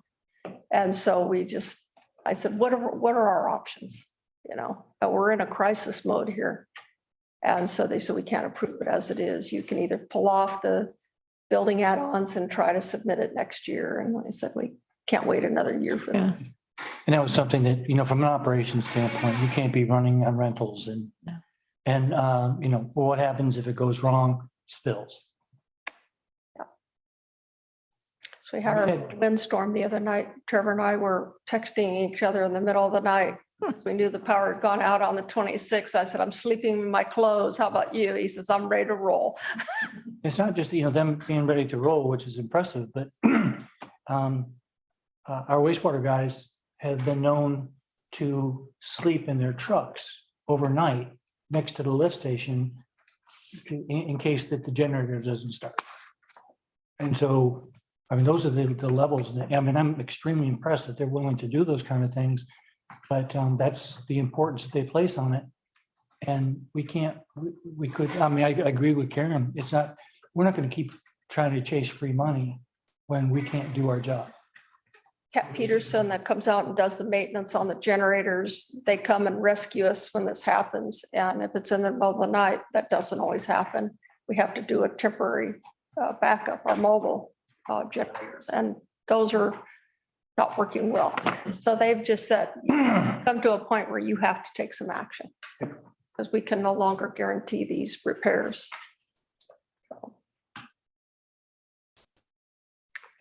Thank you. Yep, updated, good. Any concerns on the monthly status report? We have the amended agenda, so there's one more item. Oh, we do. What is it? It's Hubbard's discussion of expediting the selections of various design professionals. Okay, Chris? Yeah, Russ, if you would put up the PowerPoint. I'll make this as quick as I can. There's we have 23 million in facilities coming up and 4 million. And it's getting ready to start when she hits phase 2 and 12 million in utility projects for phase 3. And that's a lot of things going on. There's probably 5 or 6 of us that work on those kinds of things. And unfortunately, we lost one of them today because Kelsey has gotten the job making more money and staying in Warrenton. So couldn't fault her for that, but loss of that one person makes a huge difference in what we can do. It splits Jen in half. There's all kinds of things to it. So what happened is that to try to go ahead and solve a problem, which was we didn't want to over borrow on the Cannon Beach Elementary. If we ended up with too much money, the funds that were left over had to be used to pay the debt service, and the debt service early on is almost all interest. So you're using real dollars to pay interest and not touching your principal. So we said that we would split that loan, borrow the 4.6 million, and then if we would know more as we got further down the road, how much we might need to add to the city hall loan to be able to go ahead and you know, without over borrowing. So we put that on, and then what we found is that with the time it took us was, you know, to hire CETA was much longer than we thought. There was a lot of time on the negotiations. It's driven by state statute, and so there are a lot of required timeframes and things that you're on, and so it takes us 3 to 4 months realistically to bring somebody on. And to achieve that particular the outcome that we wanted, which was to know how much we needed from the Cannon Beach Elementary project. And in order to get those funds, we need to know how much we needed for a bond issue for City Hall. We had to get the prices for those, relatively close to, close in time frame. And we couldn't go ahead and say, well, we'll just push the time frame out, because at some point, the work under the 4.6 million at Cannon Beach Elementary will be done. And we don't want to stop a project while we say, well, we don't know how much money we're going to have or how much we need. So we're trying to find a way to get that information. And, the first thought was to try to expedite the professionals that we needed, which were 2 construction manager, general contractors, and the architect for City Hall. And looking at trying to go ahead and achieve that was very difficult. And that was what I was putting out when I sent you the thing, I think, on Friday. Since then, we've had some time to do some looking at, what some of our options are. And so, so Rusty, I just talked about this. That's the CBE money. We'll tie it to the City Hall project. In order for that to work, I just talked about, it takes 3 to 4 months to hire one of those professionals. And if we wanted the money in January, what's important about January is we've been told by our financial advisor, it's good if you do one bond issue a year as opposed to having multiple bond issues. I don't know what impact that is, if it's, rates or what, but they said it'd be good if you can wait till January. So in order to do that in January, it takes us 3 to 4 months, seems to do anything. And that's how long it takes to get a bond issue. Once the time you start, and then until the time the money shows up. So what do we need to make that happen? Then we start talking about the 3 positions or the 3 professionals. Go ahead, Rusty. I talked about the 3 to 4 months. And in order to bring them on, the best case we would have for any one of them would be August. And it gets worse if we try to do all of them. So let's see the next one. And if we try to go ahead and do them, do this one, and then do this one, and then do this one, we're like a year out. So that's not going to work. So we had to rethink and say, all right, now, is it a hiring problem? And it's not. I mean, hiring would be an answer, but the issue is to find out how much do we need. And the big question is going to be for City Hall. And then to be far enough along in the design of Cannon Beach Elementary so we can combine those bond issues. So Rusty, the next one. I sent you, I think, 5 different options when I had this thing here. B plan, ones like A wasn't feasible. B plan, it should be to try to take the funds, which could be up to $1 million. From the general fund, to finish Cannon Beach Elementary, from the general fund or from the county TLT, if those funds are available. The option could impact either the TLT or the general fund reserve until we have a bond issue to pay the money back. We're not really crazy about that one. Next one. B plan is if we are able to commit to the bond issue prior to all the design work, then we would be able to time it so that we would know around January, we could go ahead and start in September or whatever to start the bond process.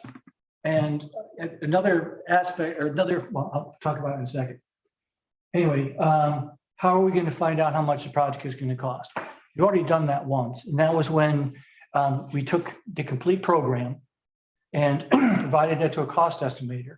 And then those are the numbers that are in the program for the facility program that we already have for City Hall. So that's good enough information to go ahead and get a pretty solid number, and especially if it's very recent. The numbers that we have were updated once, we updated them another time, and we updated another time. So, but it was because it was crazy. Nobody's going to be able to tell you, and things were going up so fast. This would be able to go ahead and give us a snapshot in time and say, okay, this is how much you're going to need for that project, and with all the caveats that they will go ahead and throw in. So there's an advantage to that. But another one is that if they're, like, if we're looking at a market for the bonds that are just continuing to go up, it's logical that the sooner we make the move to the market, the better we're likely to do. And it's a crapshoot, I know, but if the line is clearly going up, let's get on the first point that we can on that line. This allows that to happen because we will have, I don't know how long it take, maybe it'd be a month or something by the time we hand the program as is. And we can get it to the, we would have our own contract with the estimator that did the work before. We wouldn't go through an architectural firm. We would go to them and then say, please update based on this. It's the update that you've already given it the contract number one time before. Please update that number. By having that allows us to go ahead and pick a time when we start the 4 months to be able to go ahead and do the bond issue. So if things are crazy and we have the number in June, then we can say, okay, July, we're going to go ahead and start our 4 months. Although we still might want to stay until January, but because we don't know what the penalty would be on that. But it does give us a number earlier than any other option. And then the next one, Marcy, the E-Plan. The E-Plan says you got $4.6 million and that's all you're going to have. And so we don't worry anymore about trying to get the additional funding for Cannon Beach Elementary. And if we're not trying to get that, then we want to get the best deal that we can for City Hall, but City Hall and Cannon Beach Elementary are no longer tied. So I just want to present this tonight. I'm going to do this again, or we'll do something similar at the workshop. But this is something that we have to sort through. It has implications on both projects. And one thing that I like is that something that we had very little control over was the hiring of the professionals. And this doesn't rely on that if we're able to use I think it was the D. And it's as good as an estimate as we're going to get probably at. And what's going to happen if, suppose for the City Hall, if we were to move forward and had an architect and then we hired a CMGC, when it comes time for them to give us a price, they're going to take the information and go to an estimator. So we might have a little bit better information because we'll have drawings and things like that, but I don't know if it's going to be that much of a difference that we can go ahead and get that information much earlier. So I like that. But I want to talk, a little bit more about that because there are some decisions that council have to make. But I think that we have addressed the issue. And I think this particular approach actually gives us some other benefits. But these are all things that we're going to have to deal with. And I mentioned a little bit about, things that I would like council to keep in mind. And that's, the faster you make decisions, the better off our team decisions will be. And so that will be helpful. And, I'll always wave my arms and I'm saying I would like to know this quickly. But that's just part in that we're doing some things that we've not done before. And we're doing it with the same staff as 5 years ago when they weren't doing all these projects. So there's a lot of load on, and losing Kelsey is going to be a big loss for a long time. So all I'm asking at this point is that we'll move this forward to 12, so we can have further discussion. Are you looking to replace Kelsey? Oh, certainly. Yeah, we have to. Trouble is, it takes, and Karen's got so many things going on. So like right now, and her budget is the most detailed. And so Kelsey's about to finish the budget. And what happens is that with Kelsey gone, then the only person that could pick that up is going to be Jen. And so I was actually tapping Jen to manage the recruitment or the selection of one of the CMGCs. And so, that can't happen. So it's either me or somebody else. So it's possible. I know the staff can handle it, but it's just, we don't have unlimited resources. And so any help you can give us is greatly appreciated. Okay, that's all I have. That's, And you're leaning more toward the Plan D, is that what I'm hearing? it gets us a price. And it's based on really good information, square footage, site, all that kind of stuff. So it'll get us a really good price. And that's what I'm leaning towards.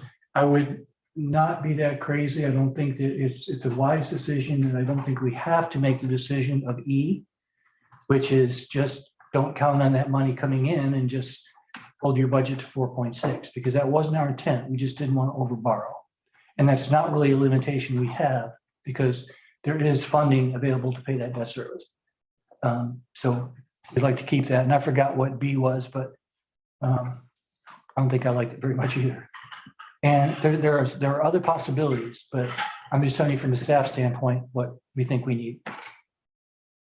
Thank you. How about that some more? Mhm. Thanks. That is it. So now we'll move to the monthly status reports. Any questions on those? I have one. I have one. 15 pages later on. Under emergency management, it says the Dogami Beat the Waves signs scheduled for May 12th, Coaster Theater. What is that? I'm not sure what. Rick explained to me that he was going to do a presentation at the theater with some of the Dugami folks about the new maps that they have just put out. Oh, that'd be great. We should get some information out on it, or else nobody's gonna show up. And what, yeah, we will. What was the days in May? May 12th. Yeah, Well, yeah. So we'll have something out. Rick's working on it. Okay.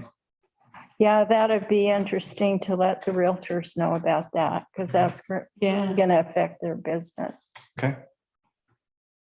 Okay. And Patrick knows about that. 'Cause I haven't heard, I'm on the board and I haven't heard Patrick say anything about it.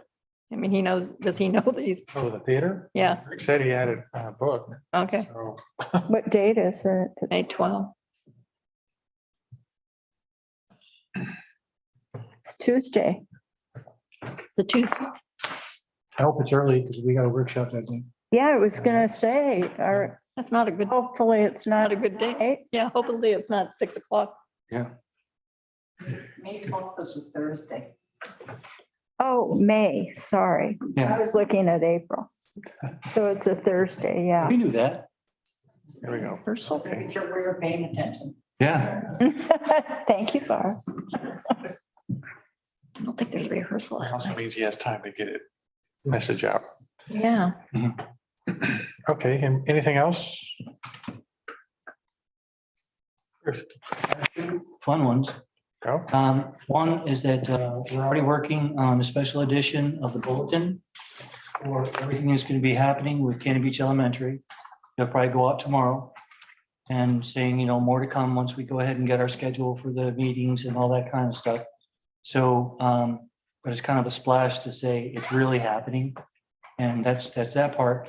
And then I've been in discussions with Paul Duber and Patrick Lathrop. And, yeah, and Paul is going to every Thursday. I think we did every other Thursday last summer. And we're looking to have local people, but also some other more infamous bands or whatever from Portland. We're going to be able to pull that off, we think. And Patrick is looking at 1 month of Fridays, I think, to do like a children's Shakespeare program. And so I think it was June or July. So it's weird, like every Thursday, we'll have something.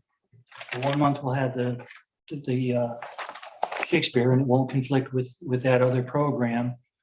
I know that Andrew is going to be applying for funds for the concert series that he puts on on Sundays.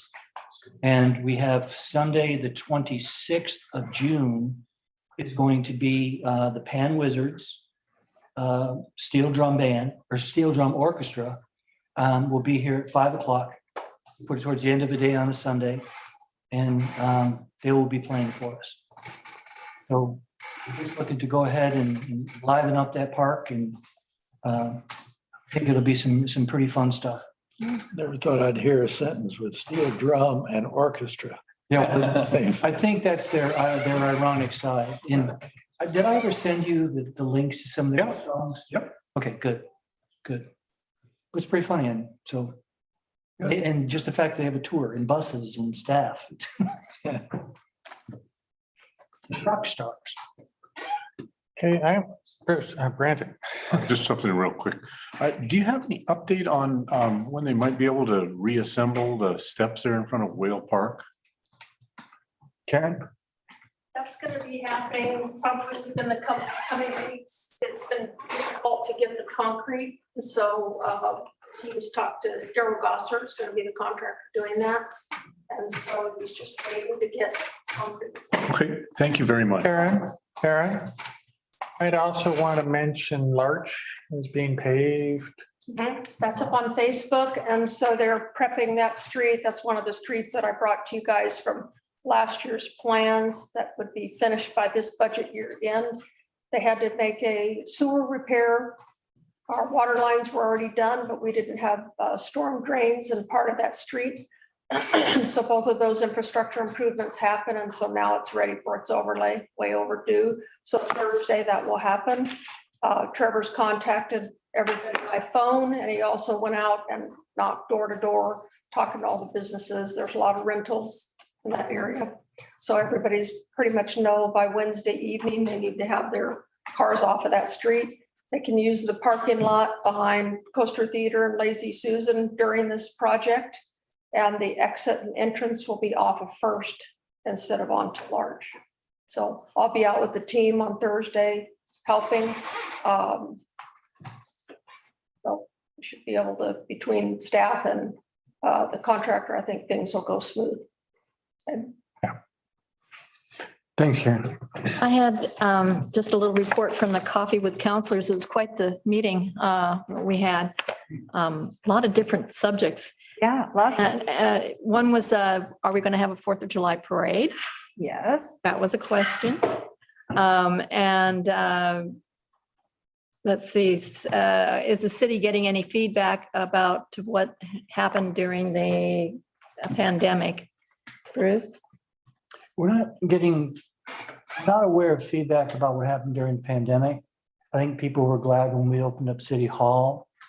I think that maybe at the next workshop, we're going to be recommending that we keep the emergency declaration in place because it's, potential for funding, coming later. And also, as long as the emergency declaration is in place, staff can go ahead and authorize the continuation of some outdoor dining. We think that because we've not had a discussion, some people may be counting on it, some people not. So figure just one more season of having that. It wasn't terribly disruptive last time. So that would be probably the only feedback I would say that we have on that. Did you ask the first question? The 4th of July. Oh, 4th of July. I think I sent you something, but we're probably at 70% positive going towards 4th of July. Nancy told me 80. You know what's funny is that she said 50 to 80, but I'm careful when I talk to you. So I said 70. I'll give you the low side every time and try under promise and over deliver. I think there's a meeting is going to happen next Wednesday or something at the Legion. I've offered to be there to make this easier for everybody. The costs that they would bear, like for insurance and things. We'll come up with some way to do a grant to the Legion because we don't want to be listed and we don't want to be our insurance. And I know that Nancy Teagle is going to be contacting you if she hasn't already done it, Jim. She talked to me. Yeah, so she's kind of moving forward and she says, I'll do it. And she's got her people around her that are willing to help. So I would say, now, because I was reminded, she said 80, I'll say 75% sure. And you know, after the parade, then the library opens for its big 4th of July book sale. So we're having our book sale this year. So, We're going to promote this thing as the pre-book sale. yeah, there you go. Parade. I like that. Yeah. I like that. I could work with you on that. One of the big discussions we've been having at the Coffee with Council the last 2 months is the Taft Street parking lot, which it sounds like people are pretty unhappy about people parking on Taft Street. There was one house that apparently, I don't think, is it a short-term rental? It had 7 cars in front of There are it. 3 short-term rentals all along there in a row, and there were 9 different cars parked, some SUVs that were there too. And there's been a lot of complaint about how much gravel there is on Taft and the lack of landscaping because apparently that's a wide right of way there. So, but there's been a lot of concern about Taft Street. And all, That's something that we want to take up, or suggest you all take up under the code audit. Because there are things that the code says, this is what you must do as the city. And it just happens, like, it might be normally this wide in a little bit of on the side for right of way, but all of a sudden the right of way is much wider than what the road is. And we were told this is how you do that. Now, I think there is some landscaping that's going to be going in. And also, I've not had a chance to talk to Jason, but something we need to check is that as I understand it, it's no parking on the south side. And these are on the south side, but it may be that they're on the property because there's really not a clear delineation of where the right of way starts and all that. So there's other pieces to this, and we understand it, but it's another one. When I talked to Jeff, is like the shop up on the north end. I don't think anybody's happy with it. Staff isn't happy with it, but that's what is allowed in the code now. So if we don't want that, we need to make some changes to that. So. And I don't know if it was Taft, but we did get a complaint the other day that Lieutenant looked into. And it, the amount of cars that were parked in front were allowed per the vacation rental ordinance. And so he had talked to Jeff, and they're certainly looking at it with the city ordinances addressing them. yeah, it seems to be very concerning situation for people along there. Yeah. Over half, I would say, Yeah. people on the call. Yeah, it was quite the discussion. It's glaring when you drive by. It's like, wow, that's a lot. It is. I agree. And then the other discussion was about the First Street Bridge and what might be planned for that. So, and I think that's really a budget discussion, budget committee discussion. Also, we were using Civil West to apply for that grant, and we've been notified that we've been told we can progress to the next step. For the First Street? Yeah, First Street Bridge. And I don't know where that'll end up, but it's good. And again, this is kind of a grant-rich environment, and so things that deal with resiliency are getting a good look. I think they felt sorry for me because they didn't give me any generator money, so they moved. That may be the best thing that ever happened to us in terms of generators. Our generators were sacrificed for the bridge. Well, we'll buy you generators. One other thing was, I know there's a handbook out for Earth Day. And there also is an application that needs to be filled out by people that want to participate in the parade.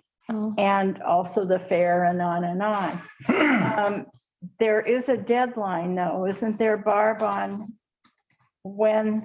I think it's April 15th. Okay, so that's coming right up. And I don't know how many people really know that you need to submit something to be able to be in the parade. Before, it was like the Pied Piper and you could just kind of join in and. Before it was a city event. Right. So this, I hope, will be very easy on people that might want to participate. That might be something to put in the community bulletin. And Barb, if you can email us something, just says if you want to be part of this, we'll get it in a special edition that I think goes out tomorrow. Kelsey should be handling that. Okay, okay. She's still gonna be here for. She'll be here till the 22nd. Yeah. Okay, thank you. We'll make, Okay, good. We'll make sure she gets working on it. Okay, I have just one little thing that popped up on my end, and it seems that the Clatsop County has been required by the state to create a public safety coordinating council. We're supposed to provide one representative. I will do that until we figure out what it is. I'll go to the first, have you ever heard of that? I'm on it. Oh, you're on? And I didn't recommend you, sorry. I mean, it wasn't a recommendation thing, but I wouldn't throw that on anybody, but yes, you'll be good. It's, I attend it each month when I'm available, and it just talks about what's going on with the jail and what's going on with the court and how cases are being handled. Okay. Funding and that stuff. Yeah, it's the way Henry Ballasiefer sent this out, and it sounded like it was something brand new. No, it's required by the state that we do it. I'll do it. There's a representative from the courthouse, the judges, the DA's office, fire, police. Okay. Yeah. Yeah, I'll do it for a while. Yep. Okay, no problem. Anybody else? Go to the order? Okay, we are adjourned. Thank you all. Thank you. Thank you.